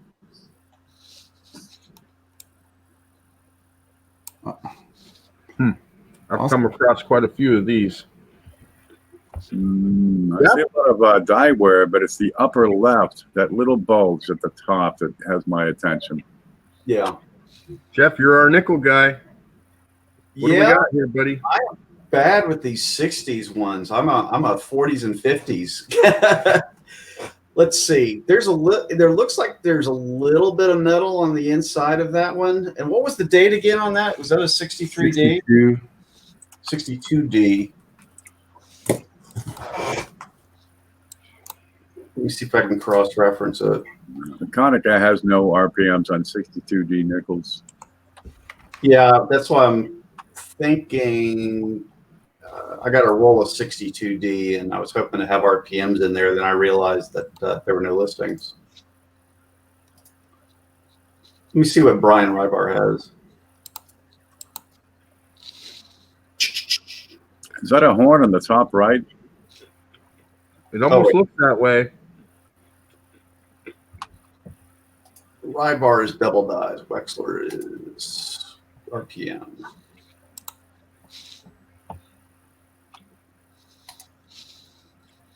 I'm seeing like a triple machine doubling type of look on the left side of the D. Yeah, Art's saying the same thing here. Machine tripling. It looks a little shelf-like, but I'm hoping to find something else. I'm hoping to find some type of match for.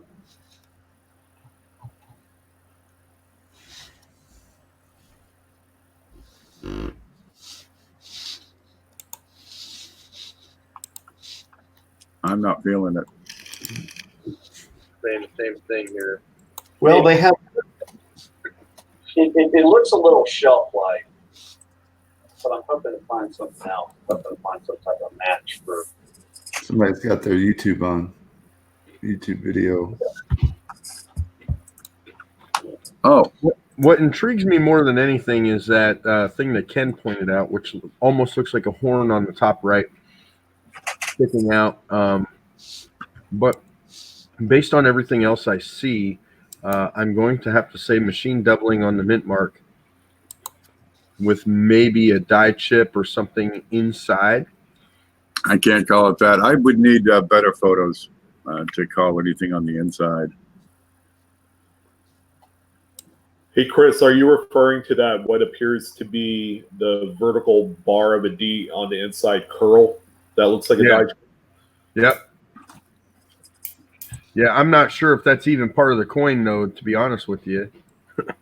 Yeah.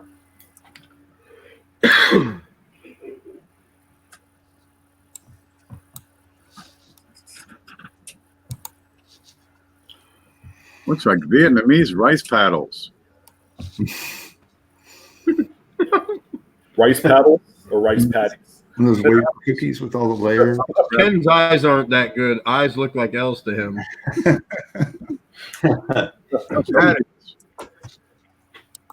All right, we want to move on, or do we? Yeah, I got nothing here. Okay. I see no indication of RPM though. From D. Reese, a 46D, another possible RPM. This is right down Jeff's alley, huh? There we go, 46. Now, for most RPMs, unless it's just a split serif, they're probably going to jump out at you, like this one does. Wow, look at that one. 46 what? D. Okay. I am more high on this one than I was the previous. Yeah, Chronica number 5.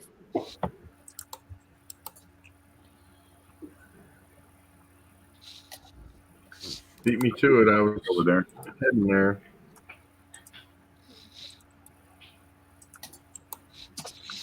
There's the link for Chronica number 5.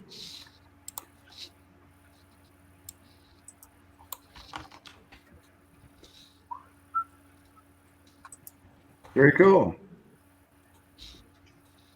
I don't have a cross-reference on that yet. Don't think Wexler has a cross-reference on that one.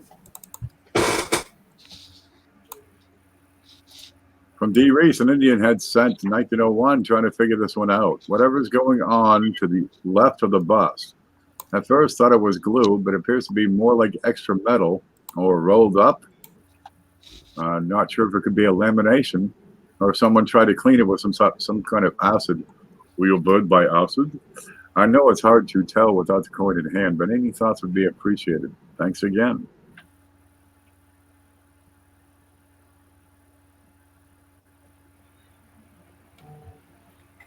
This is a contaminant.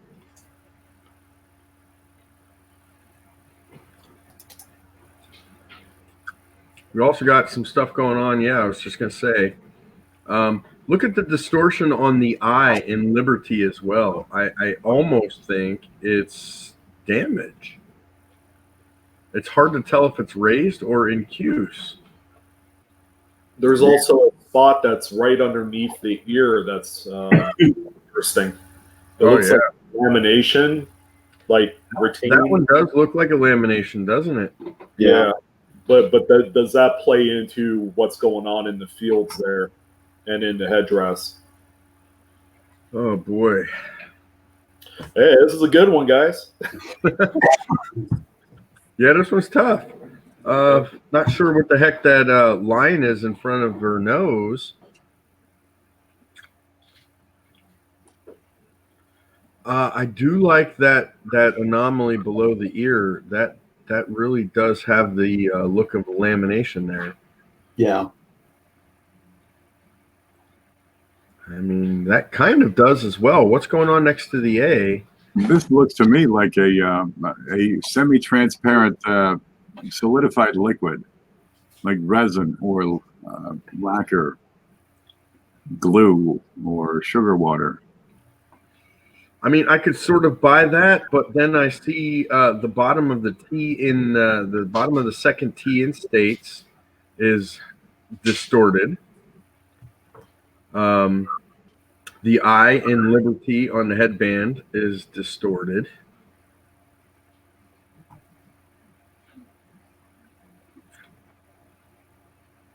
Boy, this one's tough because then the anomaly below the ear really looks like a lamination to me. Well, the R in Liberty, as well as the I in Liberty, that looks like it took a hit to me. Yeah, look at the bottom of the R there. Mhm. Yeah, what's going on? Even the top of the E right there, yep. The bottom left of the B. I got to use the evidence before me. And above the L looks like a knock.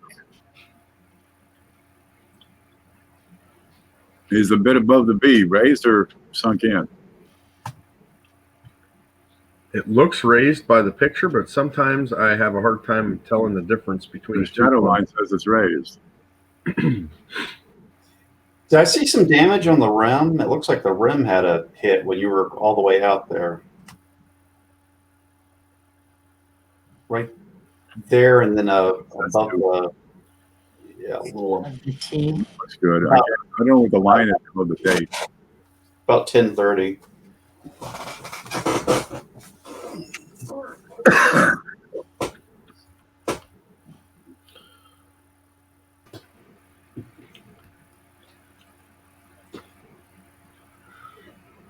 Oh boy. I wonder if we could get another picture. Yeah, that's not quite sharp enough.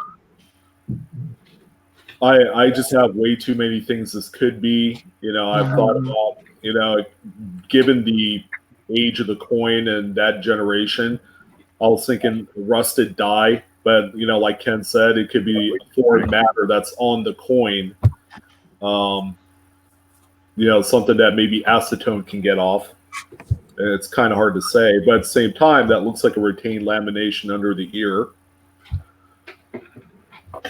Can you zoom in on the below ear again?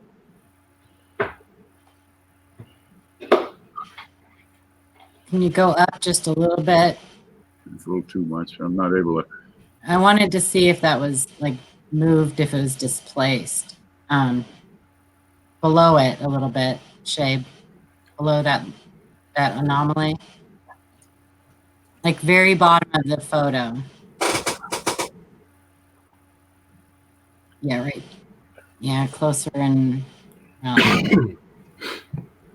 it's too hard to tell. We need more pictures. Yeah. Because I can't tell if that's, like Ken said, if it's like a substance you can see through, but if that design element there is displaced a little bit, then I would lean more towards lamination. Well, I think we got a couple things going on here. I think we have a little lamination. I think we have a die chip above the Liberty. And I think we have some damage going on as well, and possibly some doo-doo. Doo-doo. So I think we got a little bit of everything. Now, did the original submitter state that the stuff in the fields was raised, or? Let's see. It said at first thought it was glue, but it appears to be more like extra metal or rolled up. Not sure if it could be a lamination or if someone tried to clean it with some type of acid. And that was about all the information. No, the surfaces look pretty good. I don't see any evidence of it being wiped or polished or scrubbed or cleaned. Rust. When you see rust on a die, it's usually really tiny. Tiny dot. Just a tiny little bumps in an area. What if I got a Morgan right here? I'm gonna look at that real quick. Oh, I'd really like to just see a couple more photos from different angles, maybe. Did you pull a Ken? yeah, I sure did. He had a Morgan. All right. Let's This see. is $5 off now. So you owe us $4. Yeah, and the coin. And a coin. I've had some rusted Morgans in my day here and there, and then it's just little bumps. From Listen, double ear. I don't see it listed on the resources I know to look for it at.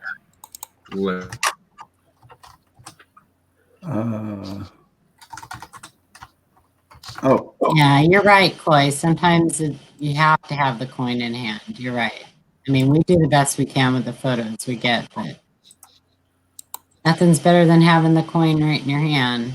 Oh boy, that looks good to me. Yeah. Ooh, yep, that's extra metal. yeah.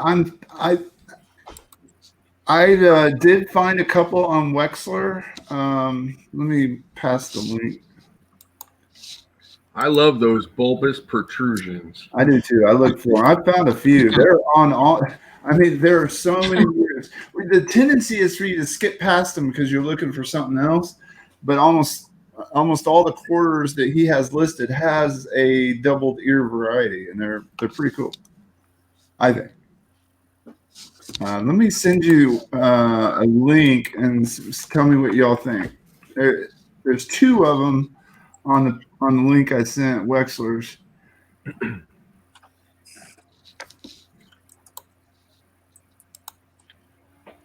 Let's check her out. Number one, number two. I think with the shape, it might be number one, but I don't know. Number one looks a little bit bigger. You got like 1.5. yeah, yeah, exactly. Nice clear photos on that, so that we can get the multiple lighting angles on it. It really shows off the raised metal. Yeah, that was nice up close there. Not two. No, not two. Too thick to be two, too thin to be one. Are there any die markers on one? Yeah, there's a die gouge right below the center of the F in of. I tried looking for it, but this picture's not giving it up. Yeah. It's got a lot of chicken scratch up there too. Okay. Now, did you notice how we all reacted upon saying that? Ooh, ooh, ooh! It's a double die. We can make those calls quickly. A lot of times, double dies and RPMs, they do jump off the page. If you No, it wasn't me, do it for Hector. a while, it Thank becomes you. unmistakable. I'll use it for the next time I sneeze. Thank you. I think it was Jeff. Actually, it was me. I almost blew my nose off my face. That was Christopher. What did I do? Nothing. From Chris Rhodes, 1984 doubled ear. Can you show us the real ear there, Chris? Oh boy. This one? There it is. Okay, now we're going to look at the coin.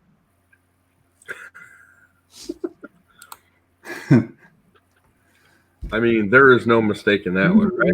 Thank you, Hector. There is no mistake in that one. No, there's not. Now, close up, this coin looks kind of crusty, but I assure you it is not. This It is thing not. it's a little dark, but it still has some cartwheel luster to it. This is a beautiful coin and is my favorite. Next to the Grateful Dead Dancing Bear hand Oh poured. no! How cool is that thing? Did you get that from the same guy? No, I got the Dancing Bear from Jimmy Lowery. He just recently started. He started out with copper, and then now he's doing some silver. Nice. But this coin here I got from Norm Stallings, and Oh man, you we'll better put a put that in nice the guy. airtight. Are the markers familiar in your head at the moment? Yeah, can we look at the beard? Up there, the E in God We Trust. There are some die scratches that come off on an angle, and those are the only ones on the top of my head I can think of. But they are visible. Not like you need any die markers. Can you zoom No, I mean this one's so freaking obvious. It's unreal. Because you'll have some doubling extending from the ear towards the beard as well. Yeah, look at the beard below the chin. I mean, it's like a really thick looking beard. Yep, this is my Chris, new. you better put that in an airtight. No, I hate those things. I know, but it's already got zinc rot going on. No, I don't like those things at all. They're the stupidest cases they ever made, in my opinion. They roll. They always roll out my desk Keep into it in something. Once you put those things together, I mean, unless you get the good ones that have the little thumbnail Little tab. Yeah, hole in them, you can't get them open. I know. I don't get We've got a couple of them. it. Tab. Put it in the big show. Yeah, right. Put that in a big show. Yeah, I'm gonna put it in a big something, but it ain't gonna be the big show. Oh, it's very nice, Chris. Good It's score. a handsome piece. Yeah. No, thank you. And you know what? I appreciate Norm for selling me that coin. He, whatever. Thank you. Yeah. Nice coin. Yep. From Adam C. an 1857 Flying Eagle FS402. Hey, panel, I wanted to share my find this week with everyone. I found this coin in an old paper roll of Indian pennies. When it popped out, I was like, that's funny. It looked odd. I then realized it was a Clash FS402, a very nice coin to find in a roll. That's a good one. Looking at over there, yeah. Yeah, Clash with the seated half. Yep. Got one of these bad boys too. Love it. That Snow 9. Yeah, I think it is. Yep. Snow 9, yeah. I should be able to look that up right quick. It's all right here, Ken. See this Now, this is one of those we talked about in the past. Probably when I got mine. And what intrigues me about this thing is the fact that it's clashed with obviously a totally different denomination, which is a totally different size, yet it is still completely centered. And it was pretty much, I think this one was probably intentionally made. But regardless, it's really cool variety. And yeah. Snow 9. Yeah, but between this one and the $20 Double Eagle Clash, they are impressive. Yeah. Oh yeah, get that $20 one. Yeah. Boy. It's the only one I haven't been able to cherry pick. I found the other two, the seated quarter and this one. And damn, it feels good when you find one. By the way, to the submitter, good catch on this one. Nice point. Absolutely. found in a roll, huh? A roll of Indians.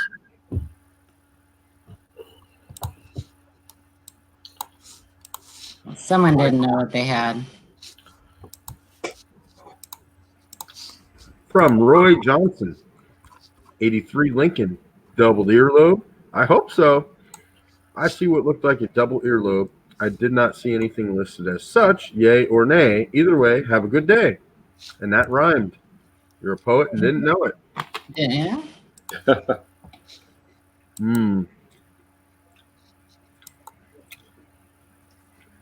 Nope.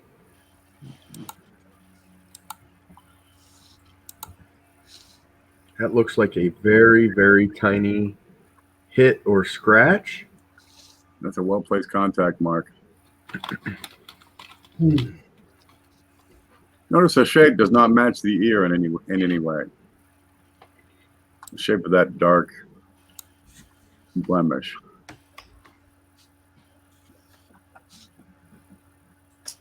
We all still have a lot to learn, Bob. See, there is a lot. A lot. It's so complex. There's just lots of it. The things we are touching on tonight is just scratching the surface. Seriously. And that's what this is, a scratch on the surface. But when you get 6 people and each one of them have, they have knowledge on different things and stuff, and you guess all on a panel, then, 6 minds are better than one. Unless I you're kind of wish we would have. Potter. I kind of wish we would have shown a higher grade example of that Snow 9, because Bob makes a good point. It does actually resemble a Cud, and that's a circulated version. The one that I showed a while back was also a circulated version, so it's kind of hard to see. Pull it up on PCGS Coinfax or something, and somebody, I can do that. Yeah, I can't. My computer will crash. There is no doubt about it. 7 Snow 9. But I think if we see a higher grade example, then people can kind of get a better understanding of what exactly it is. Okay. Did you see if I can do it up? I got it. Oh, you got it? All right. Yeah, I just got to share my screen.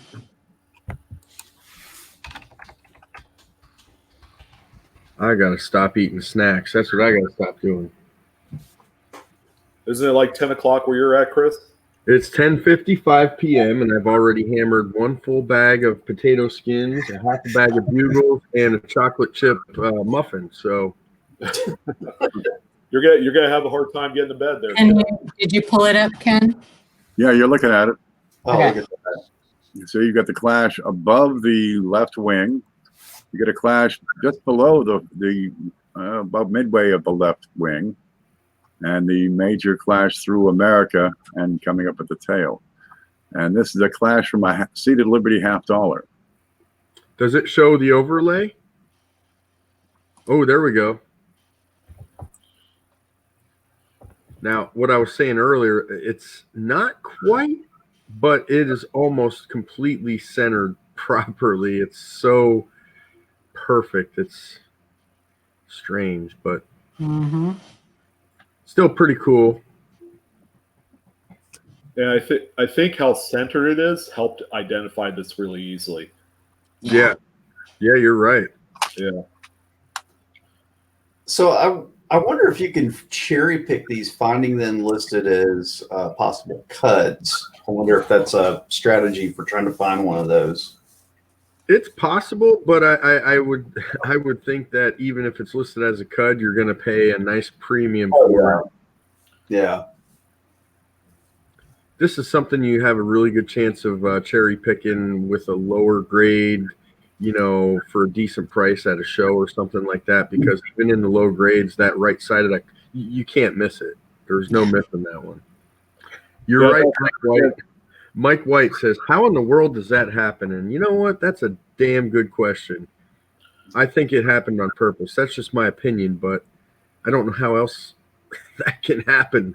It has to be on purpose when they put up a seated Liberty obverse die and a seated quarter and a $20 double eagle. I mean, there's definitely some backdoor shenanigans there. Yeah, there's shenanigans going on. Yeah, if it was isolated incident, it would just be on one. Has anybody goofed off at work ever? I know I haven't. Another theory is it was a test the alignment of the die and check the distance and pressure during the process of changing the dies out from one production run to another. That's one more theory. We'll try it. Press a button, Jack. Let's see if this is working. And left a clash. I aluminum foiled every single object in someone's cube before. Oh boy, Shay. Shenanigans, huh? I've got one, Ken, if you want to give Shay a break, let him catch up. It's from Mike. Hello. How about looking at my 43 penny and see what you think? I received this from a bunch of old coins from my grandmother when she passed, and several big companies has offered a lot for it that has seen it. Whew. I'd buy that for $1. That sure looks steel to me. Yeah. And I would bet some money. I'd even bet that finger that I was about to trade for something that will stick to a magnet. This appears every bit all around the rim too. Of a rusty steel Hey, penny. Mike. Yeah, it just has the, I mean, even, like you're saying, without the color, just the appearance of the surface is very consistent with the zinc coating being removed from the steel, and that's starting to corrode. I don't know why several companies would offer big money, but well, take the highest bidder. Yeah. Because the rest of the numismatic community might pay $1. Do we know which Mike? We don't know. Just Mike. Just Mike. There's lots of Mikes. I was not familiar with his with his YouTube name, so I didn't want to put If you're watching Mike, weigh it.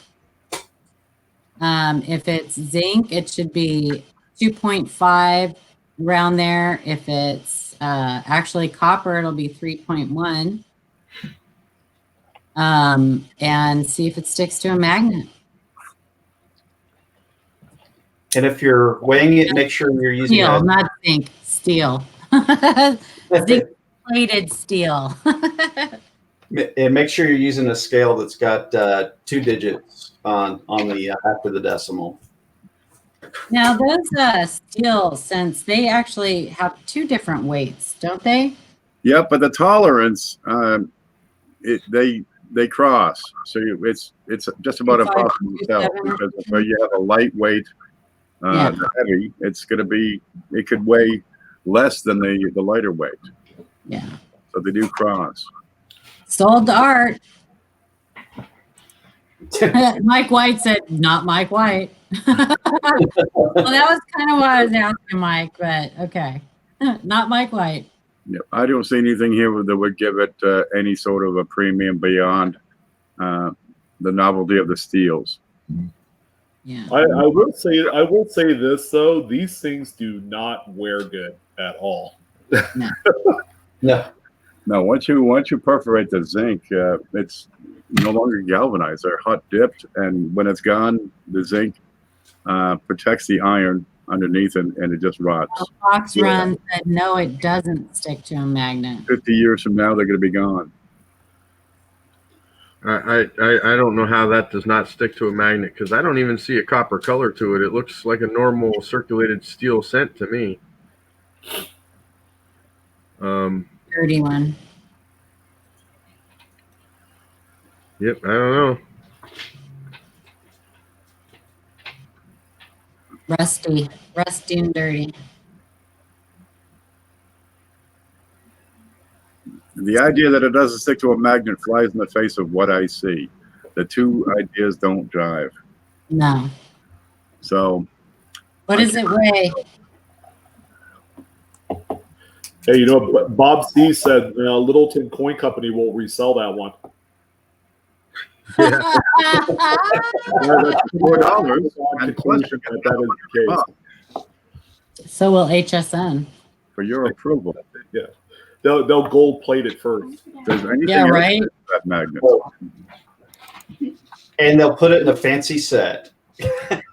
Mike White said, try another magnet. If you got somebody offering you more than $1 for it, take it. That's what I've got on this one. Yeah, that's worth a Diet Coke. Okay, I've got one. Let me see if I can pull this one up. There's this button. Then I got to do that button, I think. Oh, wait, and I got to come back and change this. This button. There. Then we can see this. It's from 7 mins, which I think means 7 minutes to us. This looks like an error coin. Please help me figure out what I have. I'm sorry for the lack of knowledge. Thank you for doing this for people. I usually don't just get told damage. I hope it's real. And I got a Roosevelt dime from 7 mins. Looks like this. And you see this groove coming down the center? Hmm.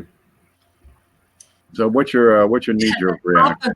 At the top of that anomaly, it looks like there's a die crack right there. That's, but I looked at this, and I looked at the reverse, and I didn't see any evidence of this being damaged.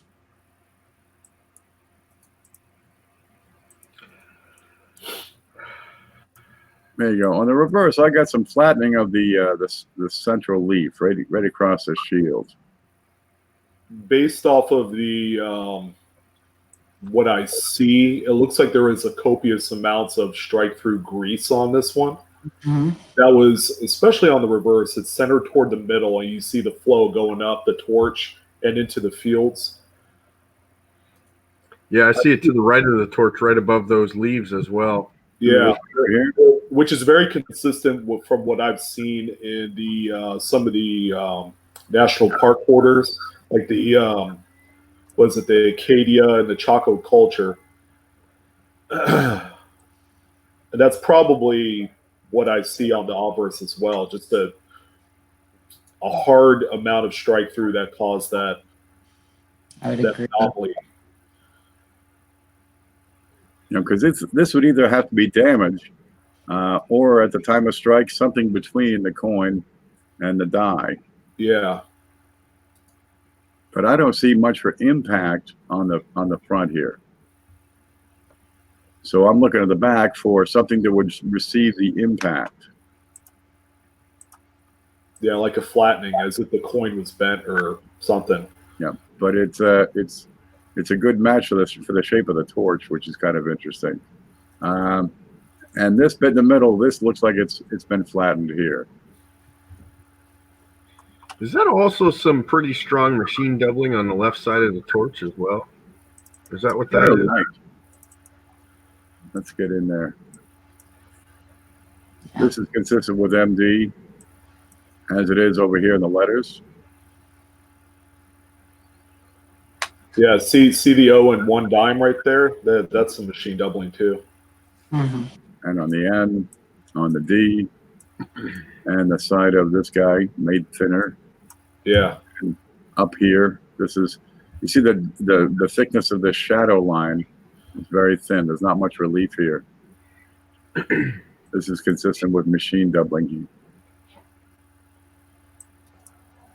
And right up here. So I look at the leaf and I say this is receiving damage on this side. And I look at the obverse and I say if something struck it, there should be receiving damage. But if it did take a hit, I'd expect it to be a lot sharper in here. And I don't see any pushed up metal. Fairly recent, good shape, not a lot of damage on the rest of the coin. There's a mark here. And this crack kind of says something's going on, but the crack would be unrelated to a struck through. And that goes off, at more of like an angle. It's not completely straight up and down like the torch is. And I don't see, other than that one spot on that leaf that you said that's flattened out, I don't see any other evidence anywhere on the reverse of that would be Actually, one of it cold.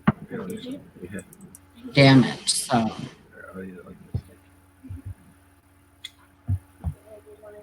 Well, the rim is mostly sound. I don't see anything really standing out as far as destruction on the coin.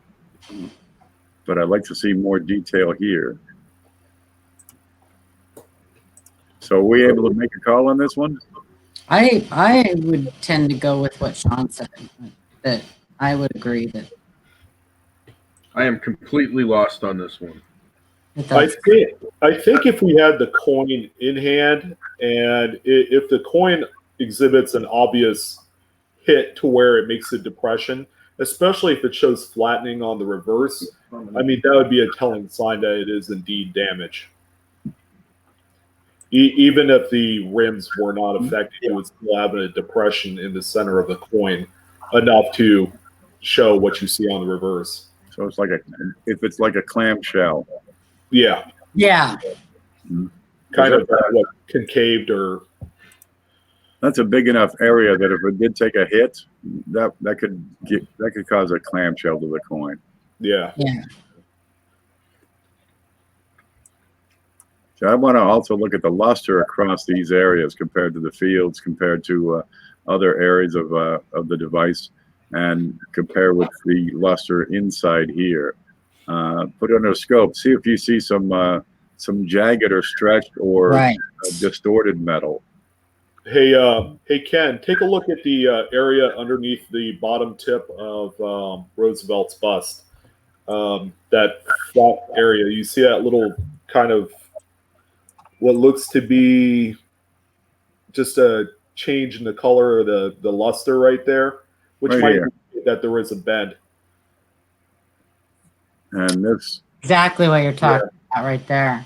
Yeah. Well, if it's bad, then this is probably an impact. Yeah. So here's what I'm looking at here. If we compare this to, let's say, a known struck through, we could look at struck through wire, struck through string or thread, even struck through grease. This doesn't seem to match any of those at all. Well, this has an amorphous shape. What have you got? Something soft? It's very smooth. But rope? even if you look at something struck through string or thread, it still has a sharp transition point. This just doesn't have that. Yeah, this one is awfully soft on the edges, and it's I don't even with a hardened piece of grease and debris that fallen on this coin before the strike wouldn't leave something quite this soft. You have a distinctive edge. Yeah.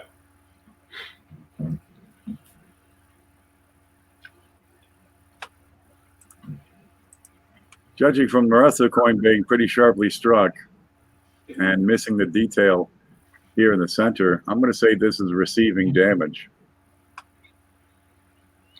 I am in agreement. Yeah. And this is a blunt force on Yeah, the front. I'd really like to have it just be able to see it in hand, but I mean, you have to go by what you see on the photos for sure. Now you got the coin in hand.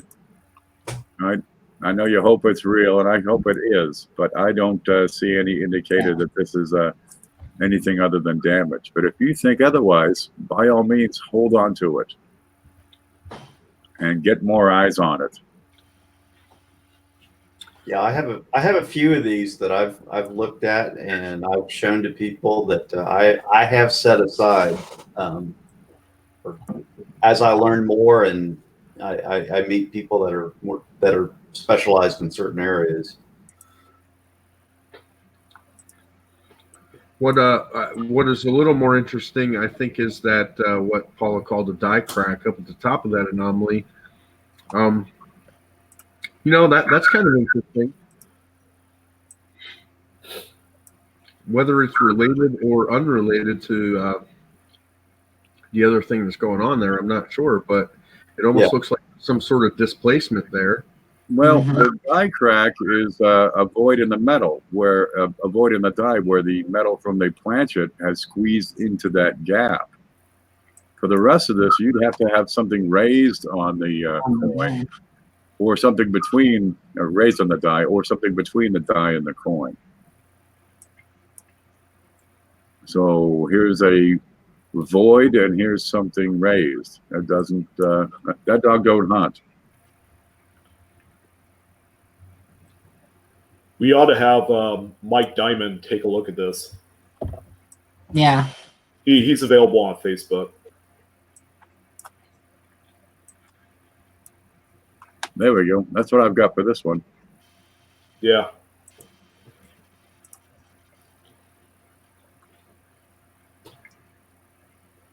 That was a cool one to look at, though, for sure.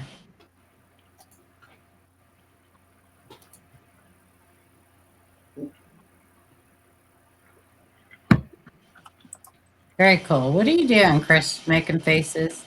Trying to read the next question. Dude, Chris, are you still eating, man? John, he eats through the whole show. He's the only person I know that eats more than I do. I know, it's 11 o'clock, though. He's a working man. Yeah, he is. From Chris Alvarez. Hello, everyone. Would just like to get your opinion on this coin and whether I attributed it right or not.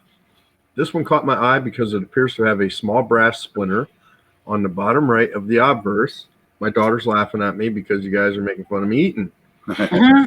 The splinter appears to be struck into the coin with a small portion of it cutting into the C. The splinter also contorts in shape with the C, leading me to believe that it was struck into the coin. So a retained strike through. One Reichspfennig. So we've got a Germany. Which one's the C? 38. right here. You sent both sides. You know, we got to do our. Oh, right there. I see this. Yeah, let me get a little closer. Talking about that yellow thing? I didn't think anything of it until I got a little bit closer to it myself. And the way it comes up on the rim there, I mean, just follow my logic on this. To me, it looks like maybe this little piece of metal that didn't mix into the alloy got into the metal. What do y'all think? Yeah, I've seen similar. I'm not really sure what the heck they're called. Jay Painter had one where he had a Lincoln Cent that had small shards of silver struck into it. There is a technical term for it. Oh, yeah, from when it strikes other. Yeah, it's from other coins being metal struck in the same, machinery, and then little shards of it get caught up, and eventually they fall out and land in the striking chamber and get struck into a different coin. There is a name for it. I can't think of it off the top of my head. could be what this is. But I'm just trying to think of what other coins were struck by this mint around the same time that would have that color. And I can't really think of any. Can we see the whole coin again? Yeah. Well, 1938, it was struck for Germany at the time. And what- Right. So this is their lowest denomination. This one is It's a copper one Reichspfennig. right. So I can't think of anything that was struck in brass or any manganese or anything like that that has that yellowish color. I think it's just something that got on the coin. That's what it looks like to me. Do those flip a coin or metal alignment? Huh? That I'm not sure about. And it's the A mid-mark, which stands for Octane. You too, Octung, baby. Hmm. Is it Octane or Aachen? Octane. There's an Aachen. I don't know.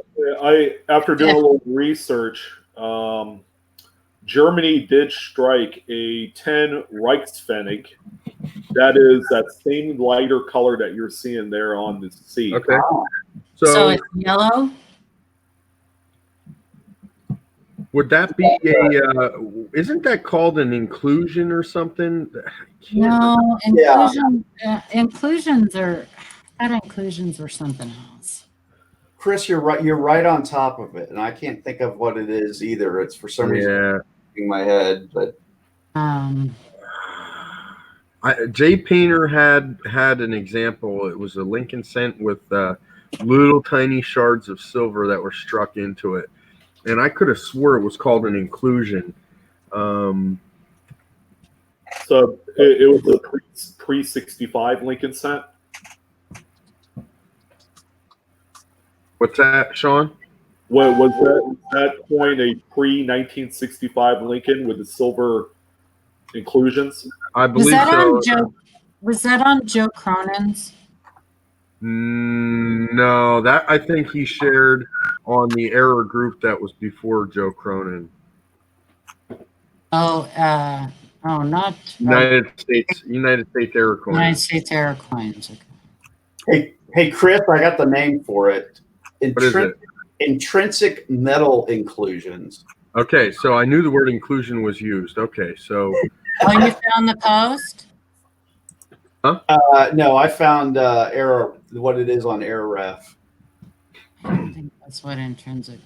there we go. Alloy errors, intrinsic metal inclusions. Okay, excellent. I was on the right track. I just couldn't completely remember. Yeah, so that's what I'm thinking this thing is, to be honest with you. And Sean, if you said they were striking those 10 Reichspfennigs, they were brass then, right? Yeah, they also had a, in terms of their different denominations, their 2 marks. Well, that one was silver. The 5 Reichspfennigs, the same composition as the 10. Yeah.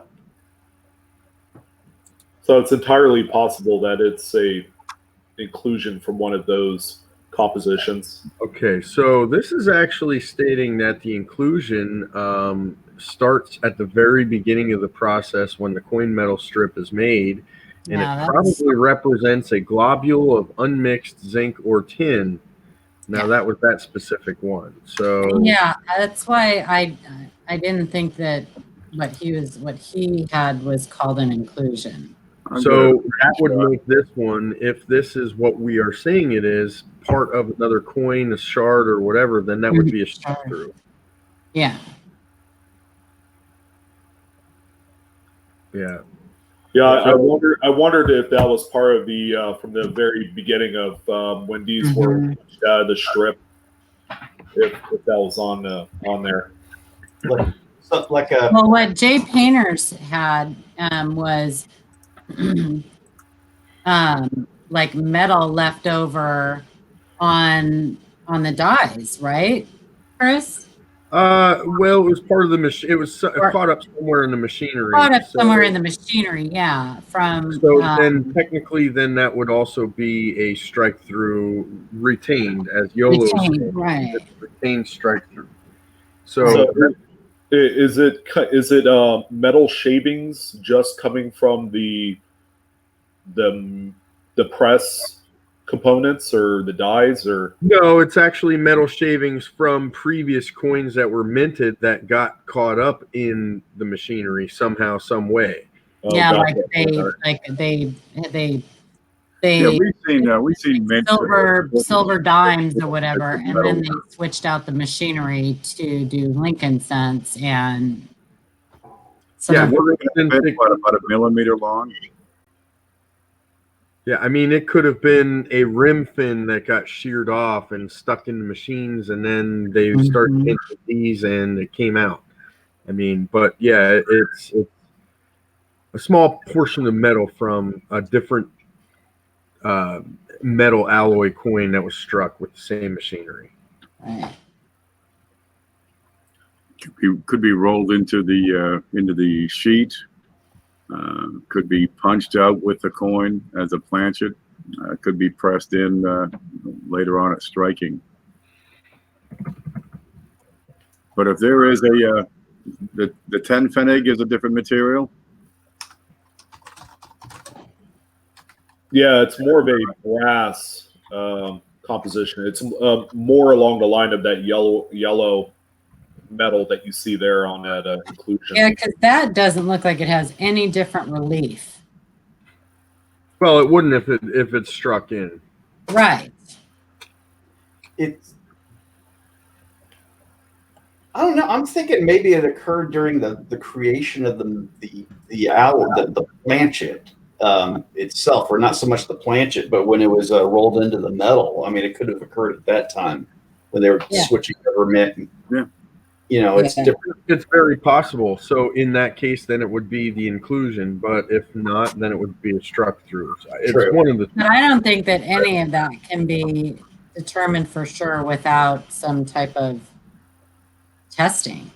Yeah. Well, so actually, it kind of can. If you look at the examples of inclusions on ErrorRef, you'll see that they all look. It's more of a striation, almost like a woody. Because it's getting rolled out, it's getting stretched. Yeah, it's actually clad into the coin, clad into the metal, and then stretched out. Right. So it has a specific shape or design to it. This one here is just kind of a little random piece, and it's more likely to be a retained struck through to me. Yeah. I'm surprised we don't see more of them on, I've got several of these, errors on coins from Nazi Germany during this time. I wouldn't even look at that and think anything. I would be like, oh, it's just some, something on the coin, or it, or discoloration. Coloration, yeah. Basic chemical, or something like that. Oh, yeah. Yeah. So the 1 Reichspfennig was bronze, and then the 5 and 10 Reichspfennig were aluminum bronze, and they had that goldish color to them. A lot brighter. Yeah. So I'm really thinking that's what it is. Yeah. And then later on, they switched to the zinc-coated steel, I believe is what that is, as it got further into the war. But at the time, I mean, they're ramping up manufacturing at that point. Coins are probably the last thing they're concerned about. By the way, we will crank up. Somebody said Woody. Oh,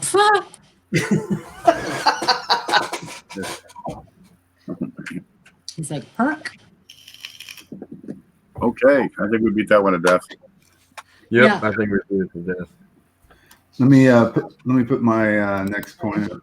Caught me on, and I'm beating my jaw muscles to death too. I think I'm done snacking for the night.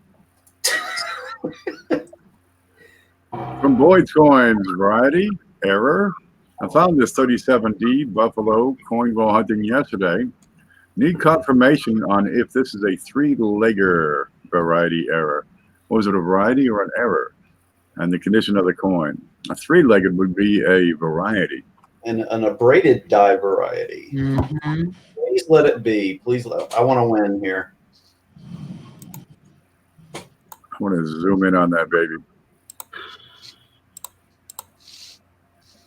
And just so everybody is aware, this is one of the most counterfeited varieties. Yep. Yeah. Toby did a video explaining the diagnostics for the correct three-legger. Yeah. Not real good quality image on this. No, one. we're not going to even be able to. So I know one of the diagnostics would be up where pluribus and unum go along the back of the bison. There has something to do with the gap between, but honestly, the picture's not sharp enough. Oh, no, that whole coin looks weird. It just looks weird. It does. I mean, The it's back definitely leg and the two back legs look funky. There should, and it's probably gone at the grade that's in. But there okay. Let's look at something right where your cursor is, Shay. That blue thing right there in that area. What the heck is that? Is that like a die chip? Is that a casting bubble? Isn't he supposed to be like peeing or something in the 3.5 legger? Yeah, there's a series of little pebbly dots underneath the little Wiener? I guess.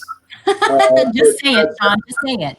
Yeah, right. Yeah, someone has to. That arcs from the back leg down underneath that little anomaly and then down to the ground. Okay, so that's when these were produced. I don't know if it's like a little rust on the die or something like that, but you would normally see the pebbly surface in that area. And if it doesn't have it, more than likely it's not a genuine example. Yeah.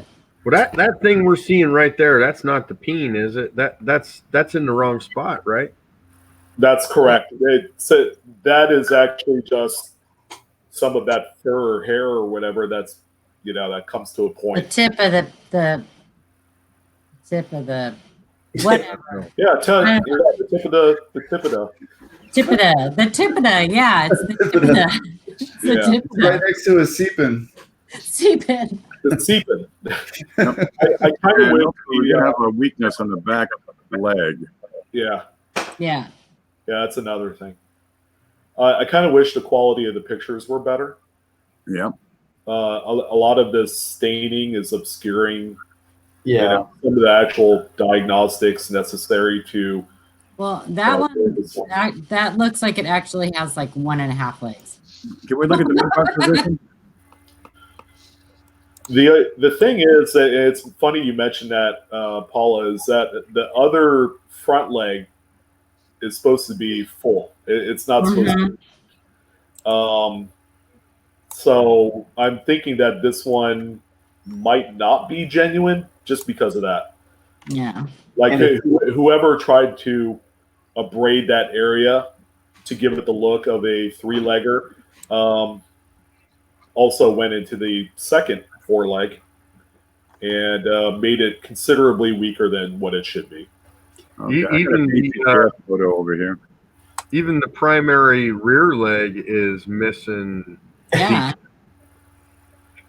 So yeah, and honestly, if I look on the left side of the rim, maybe I don't know, a quarter of the way up, 20% of the way up.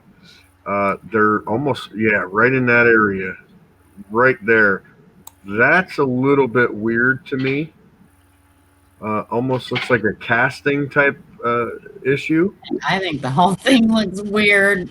Yeah. It does. It doesn't has look a right strange to look me. to it. I'll tell you what, I would love to see what the weight of this thing is. The whole thing just does not look right to me. Okay, I got some pictures here. Let's see. Let me get up this, and we can see the screen good. Here's a shot of PCGS. What are we looking for? We want to see next to nothing in front where the front leg is. All right. These little bits here, these are raised metal like a rusty die. Okay? On the back leg, we're going to see some weakness on the back of the back leg. And on your piece, your mint mark appears to be further to the right than the PCGS specimen. Mm-hmm. Okay, If so I the don't have mint a mark doesn't mint- match, it's not the same die. It's not the same die. Check Well, some die were in this area and some up here beside, but we're not going to see that in your piece. But it doesn't have these raised bits, the rust marks. It does not have the weak Tipida. and the mint mark's wrong. No good. No, no. The Tipida. It doesn't Sorry. have. I'd really be interested in the weight of that coin because I think it's an off metal. I don't think it's nickel. I don't like the color. I don't like the texture, and I almost think it was cast.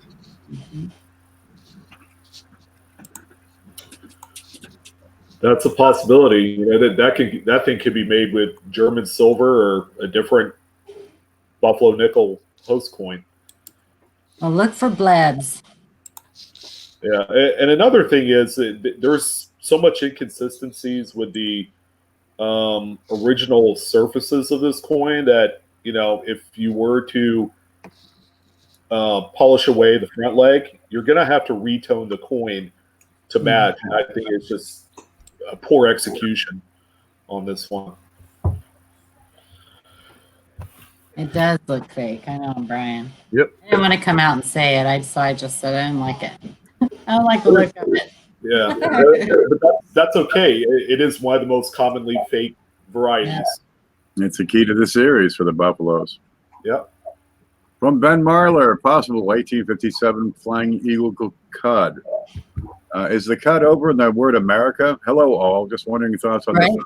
1857. Did I believe it to be a cud? Let's see it.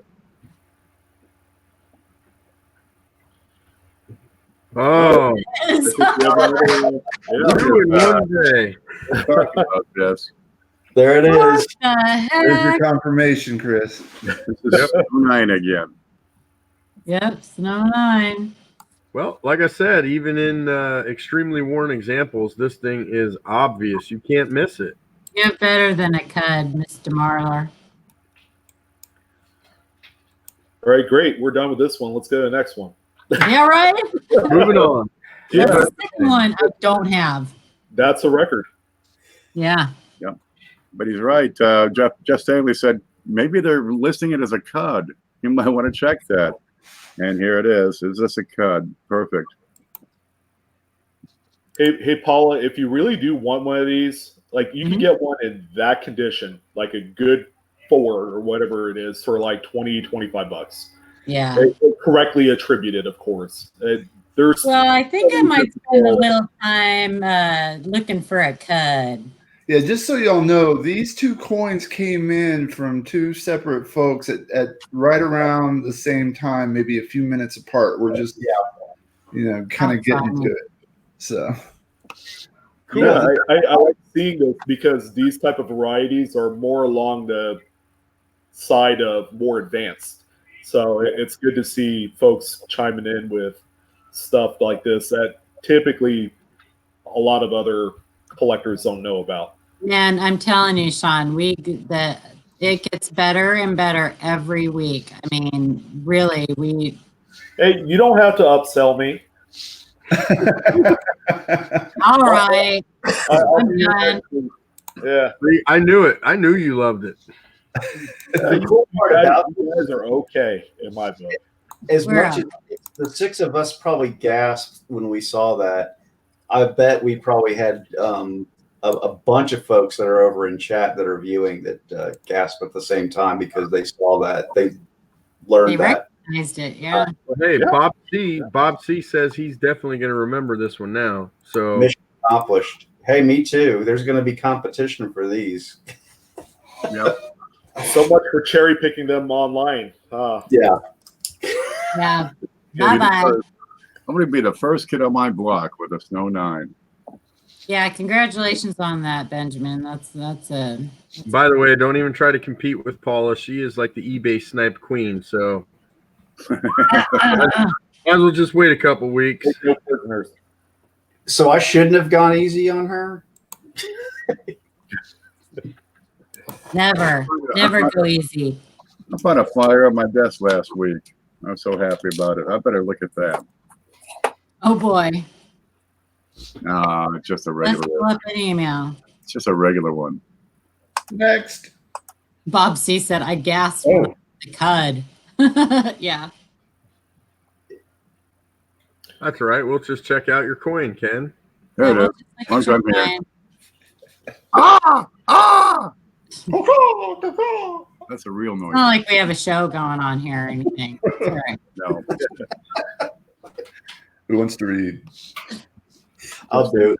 From Adam Chambers, 1955 Triple S. Hey, panel. While watching the show, I'm going through my BU rolls purchased for cheap. I found a 1955S Cherry Pickers 501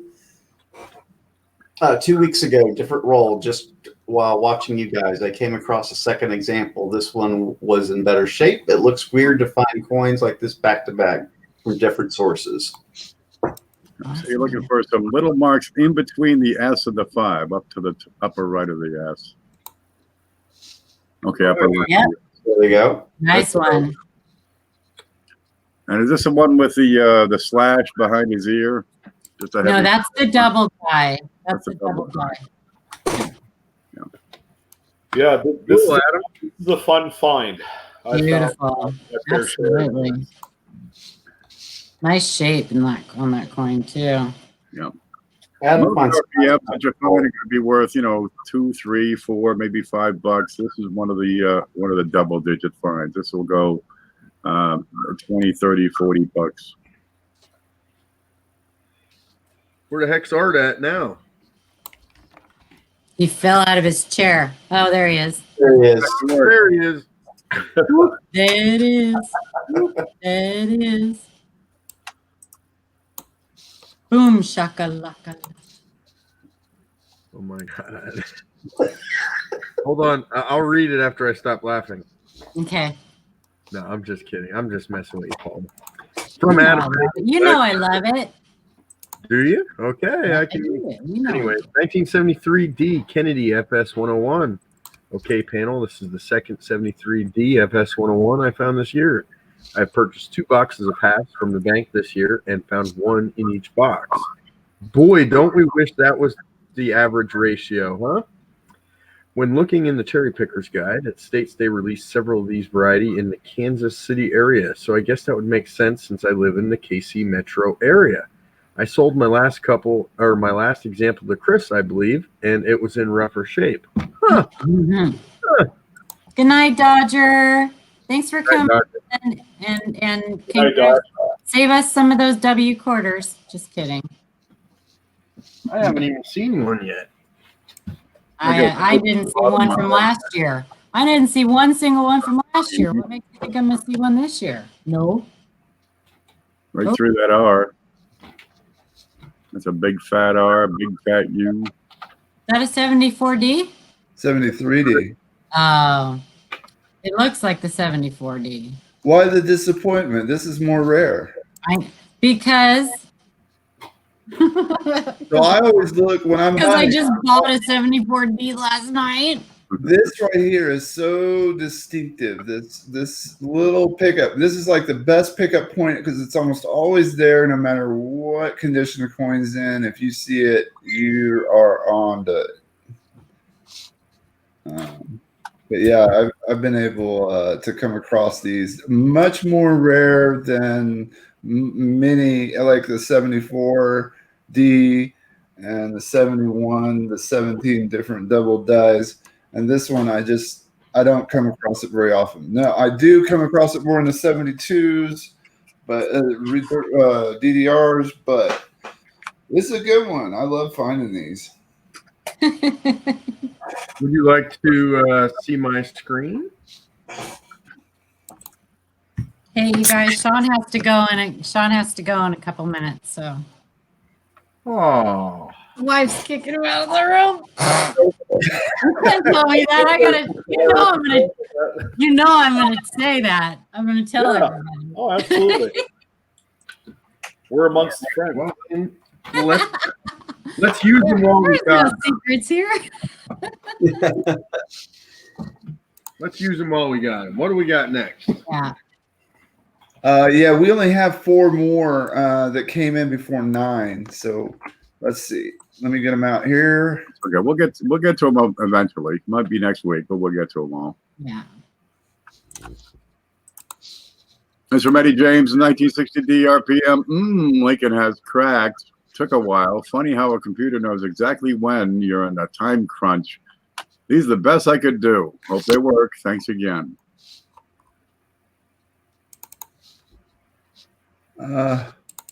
Should I go slower next time? Yeah, you read really fast. 1960D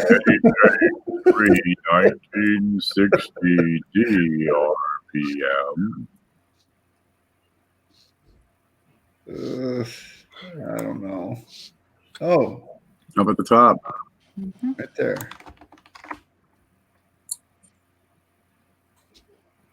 And it's got this nice little point It's a hat. hat. Yeah, so this one's one that luckily there's some nice big die scratches in that area, so it should make it fairly easy to attribute. Yeah. Yeah, all this stuff here should definitely help you out.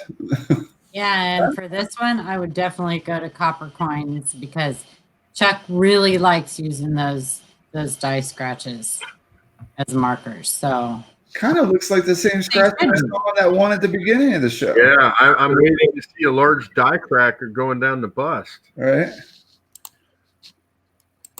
I don't know if I got a... No, I didn't get a whole picture. I just got it at the mint mark and location there. That's it. But yeah, cool. Let's see, was there a question? I think I read it too fast. I wasn't paying attention. I don't think he had a question. I think it was just showing us. It is the RPM. Yep. Yeah, Have fun attributing it. What, And what, thank your lucky stars it's not a large date. well, it's nice to see 2 1960 small date RPMs tonight. Yeah. And compared to the large date RPMs, there's so many more of those. Absolutely. Yeah, so that's Yeah, I was saying that earlier. There's like 200 okay. something on a large date and like 20 on the small. Yeah, it's the same coin. Oh, it's the same coin? Yep. So that's kind of odd.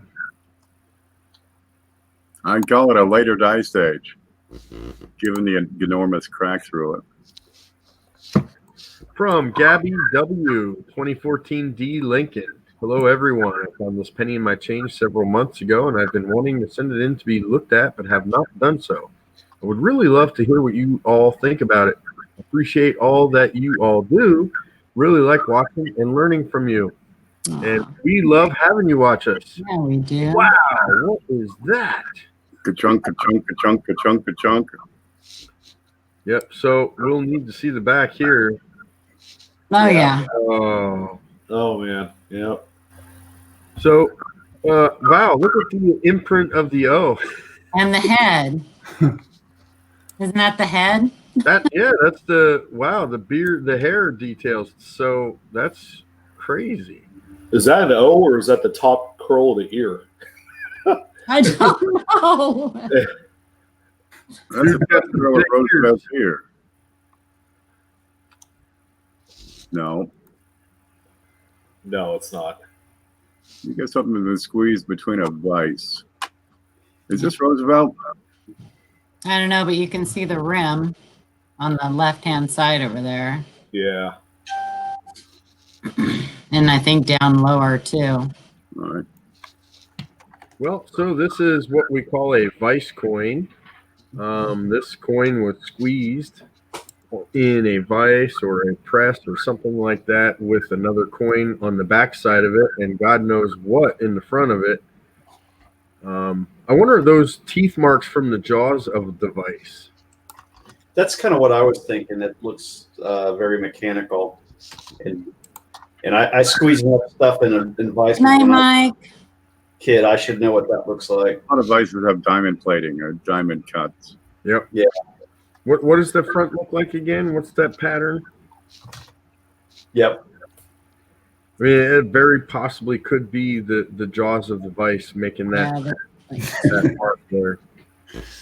So, yep, unfortunately, that's coin. the damaged coin. It's very cool looking though, and I would keep that coin. Just saying. That is a coin that would go into my little my little Lincoln cent folder with all my little cool little damaged coins. The product of misguided youth. And Yep. I take that back to the bank and say, "Give me the penny I wanted. This is junk." Stop it. The lemons, you throw them in the face of the guy who gave you the lemons. You demand the oranges you asked for to begin with. Listen, you can't ever have too many teaching opportunities, teaching tools. That's either a vice or a tire treads from a tiny Goodyear. All right, two more. From Jared O, New Zealand 1 florin. I found a collection on eBay. I picked up this foreign coin from was inside. I picked up Okay. a collection on eBay. I picked up, and this foreign coin from was inside. I'll Just keep forget going. about the word from. It's a New Zealand 1 florin with George 5. I think it's a key day with only 150,000 minted. Looks like a high grade despite of looking toned and dirty. Do you think I should get it graded? I looked up an extra fine is about $600. I don't know much about foreigns at all, but looks good to me. I appreciate the panel's opinion. 1936 new XF it. What do you say? No. It's got a kiwi bird on there. Okay, so Yeah. let me pull up Numista. Yeah. Where does tail go? Just kidding. They don't have tails. They're tailless birds. New Zealand, 1936. Okay. George is in good shape. See the little circles in the center of that crown? They're complete. Come on, where's that little kiwi at? It's under 1 florin. I'm doing my beard like that. In art. I don't know what that means. That's normal. Normal. Yeah, he's right on the mintage. It's only 150,000 pieces. What was the population of New Zealand back in whatever year this was, 1937? 150,000. Probably about 7 or 8. 7 or 8. Yeah. Now, what's a florin? Oh, that's why he says it's a coin-op coin, I think, because Florida A florin is 2 shillings, maybe. That's and this coin is 50% silver. So, first of all, just to be, I mean, it looks good to me. I don't see anything to scream no, but just like any other rare or scarce coin, there's a lot of fakes out there, especially when you start looking at websites like Wish and Top Hatter. They have fakes of things you wouldn't even imagine.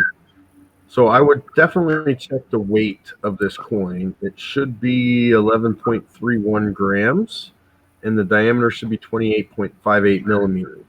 It does look good to me, though. As far as grading, I'm not sure. I personally am not a fan of grading much myself, so Can you I take a would. step in on the Zoom?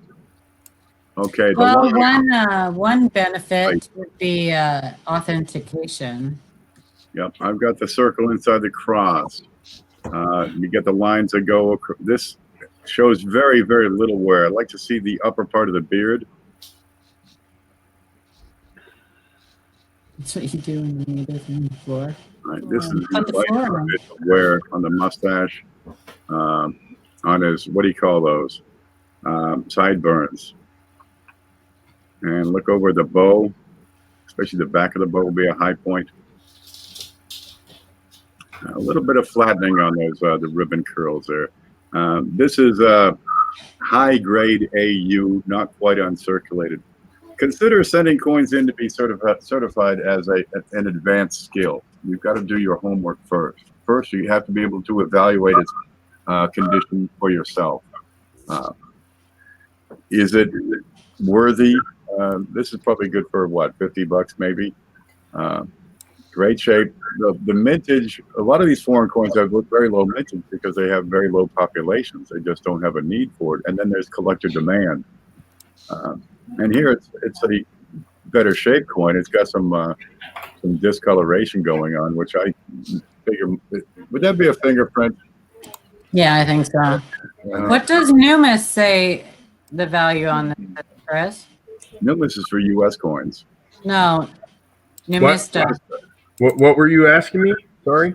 What does Numista say the value is on this coin for uncirculated? It doesn't. It doesn't give values. It gives every other thing but value. Oh. In NGC, which I've pulled up to get my numbers, and keep in mind it's NGC, it's going to be very high. In VF, they've got a value of $75, and then in XF, it has a jump to $300. Okay. Yeah, that's what he was saying. We could increase further.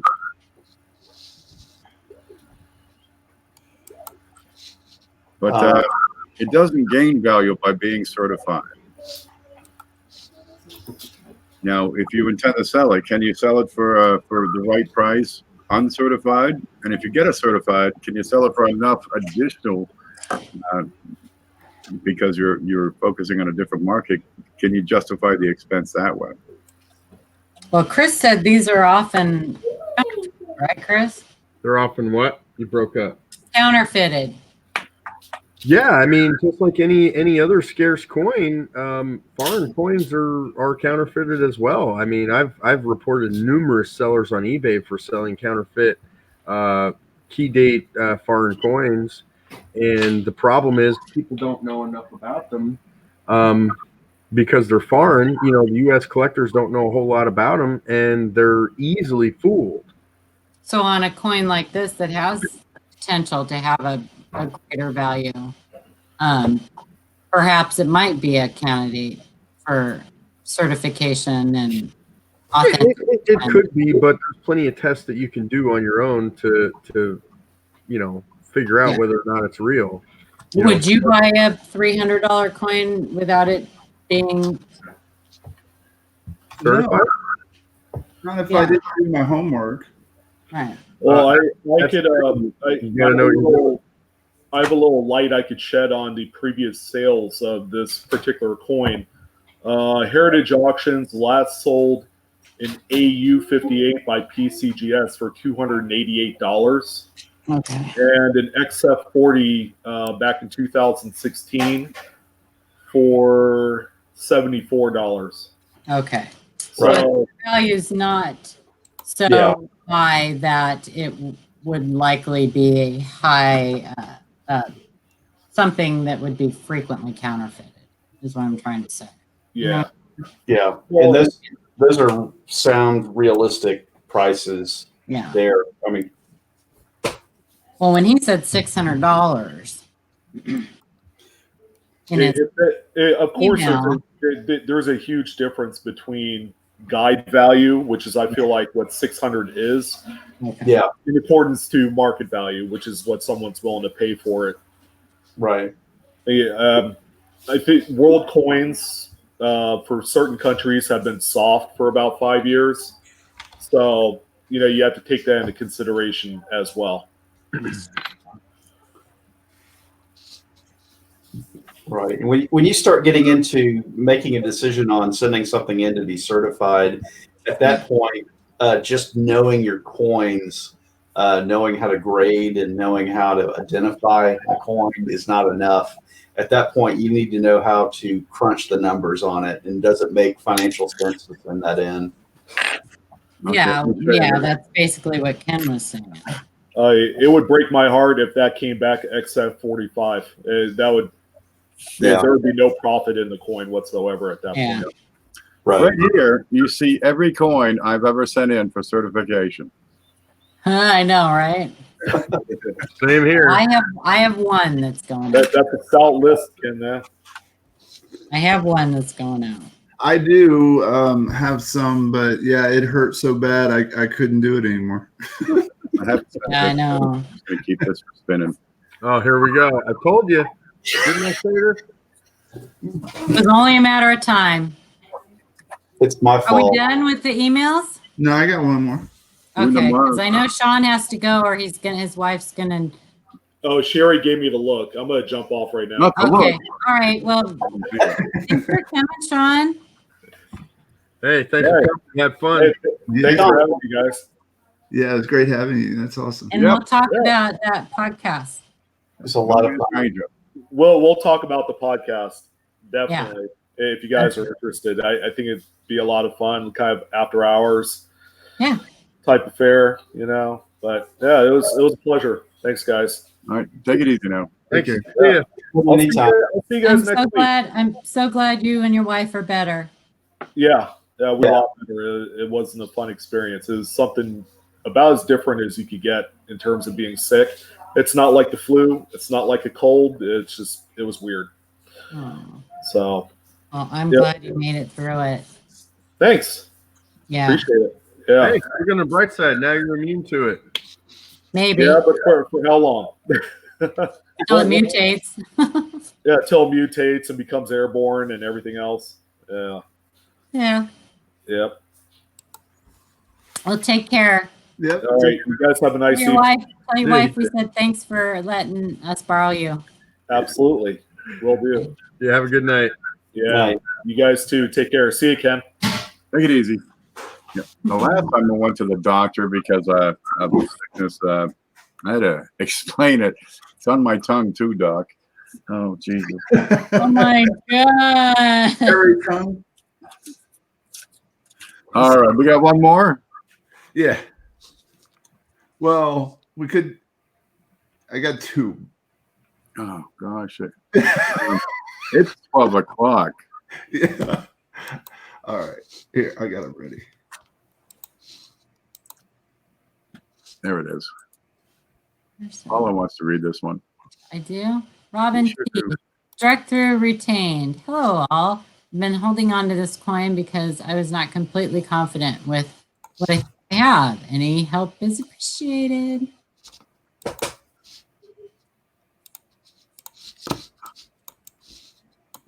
I tried to read slow. Struck through? I think it is. I think it is. Struck through wire. Mm-hmm. Well, I don't know. You see the shaving on the edge? Yeah, it's a like Yeah, that could have been a part of that wire outside of the shoulder of the die there. Oh, yeah, baby. yeah. Struck through That is beautiful. and retained. Yep. My goodness. I have a beautiful Canadian example of a struck through wire. Yeah, that's really cool. That's really, really cool. I wonder if this is Robin Tripp. I don't see Robin over in chat. No, I haven't seen any Robin Maybe a over there. different name. I do know a Robin Tripp from the sales group. It could be him. But at any rate, Sometimes their screen names are different than what they send than the emails they send us too. So Are you kidding? Your screen name is different so from there's their- Robin. from their What should shipping you do address. with it? Put it in a flip and label it struck through wire and hang on to it. And retained. Yeah. can somebody maybe share a link to Error Ref? Let me Error Ref? see. Very cool, Robin. All Or right. you can send it to me. That's what, whatever. Just kidding. Oh, wow. I don't know what the hell website just came up. From Archaeology Mikey, undiscovered error. I believe I found an undiscovered error. If it's not, what do you think it might be? What? This is going to be a terrifically eroded die. Wow. LJ, hey, you handsome. This is die deterioration 100%. Yeah, that's go through pretty another extreme 1,000 example. times and you'll find another 10 examples of this. Yep.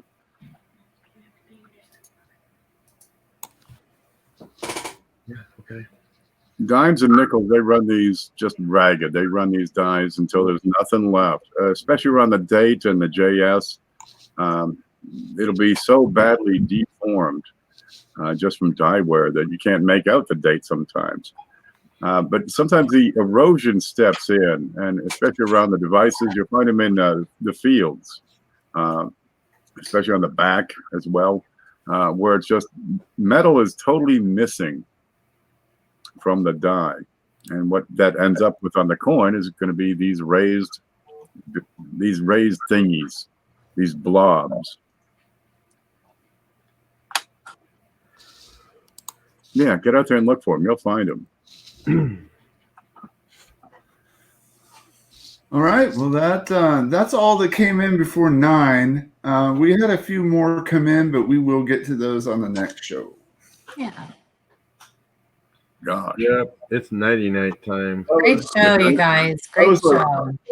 50 coins, I think we looked at. Listen, that was a great show. It was And a fun. lot of chatter. Yeah, we had lots of good stuff. You guys sent us a lot of good stuff. Thank you so much. What was your Absolutely. favorite? I don't remember anything but that Roosevelt. The last one? That's the only one I remember. Oh, because it was the last one. Probably one of my favorites. I like the Snow Nines, man. I like the Snow Nine. I gotta say. Listen, they were all good. I mean, And Chris's coin, I mean, don't discount that. Oh, well, Whatever. my favorite, but yeah, I wasn't counting that one. it's all right. Oh, the 2000 Wham? Sugar Shay. I'm happy just looking at coins. I got none to look at myself right now, so. But I always love it when people find cool stuff. It makes me happy. Are you just trolling me, or did you actually get that in that bag? What? No, he did. He found it last. He was looking through them Son of a... live. And it's funny because I got pissed off at him because he was being a jerk. But That's no surprise. well, because he calls me a nag. Anyway, I wanted him to look at the 99s for that flash that Amy found. Yeah, the counter clash. Yeah. So I sent him a picture. He's like, well, blah, blah, blah. And I'm like, well, here's the link to what it looks like. And so, yeah. So I was hoping he'd find one of those until he became an ass. And then, Wow. I did blah, blah. I snap. That's what's going on here. he's like, yes, I have the picture. If you here, I'll show you. I know I have to show you. I said, bye. Shay, were you in the middle of it? Yeah. Look at poor Jeff. Yeah, Jeff was there too. Yeah. Oh, Jesus. It's a love-hate relationship. Did I show you what I got? Look at this. We got some stuff. I'm not sure what's going on with this thing. Where's the button? I sent him one picture and he gets all huffy. Yet I sit for 2 hours and look at Google Maps with him. So he shows me but How do we get to there? This is the wrong button. Screen? gotta show me every house. There. What the hell is this? Oh, It's Hot Wheels. where'd you that? Gotta go. Look at what it is. Look what's on the back. A toilet. It's a toilet. God. It's a Shut pooper on wheels. up. It's a poop truck. But Oh, wait, God. wait, it gets weirder because from Hoogie we get. Well, first off, let me shake that down. We get his channel sticker, but it's in there with some risers treasure hunting Oh and pouring. my gosh. Yep, It's this a match is worth a set. fortune lately. That's Really, there's all these people thinking, I should have got risers when I still had a Thank chance. you. Now they're paying like $8 for 4 rolls of Scott. Huh. All right.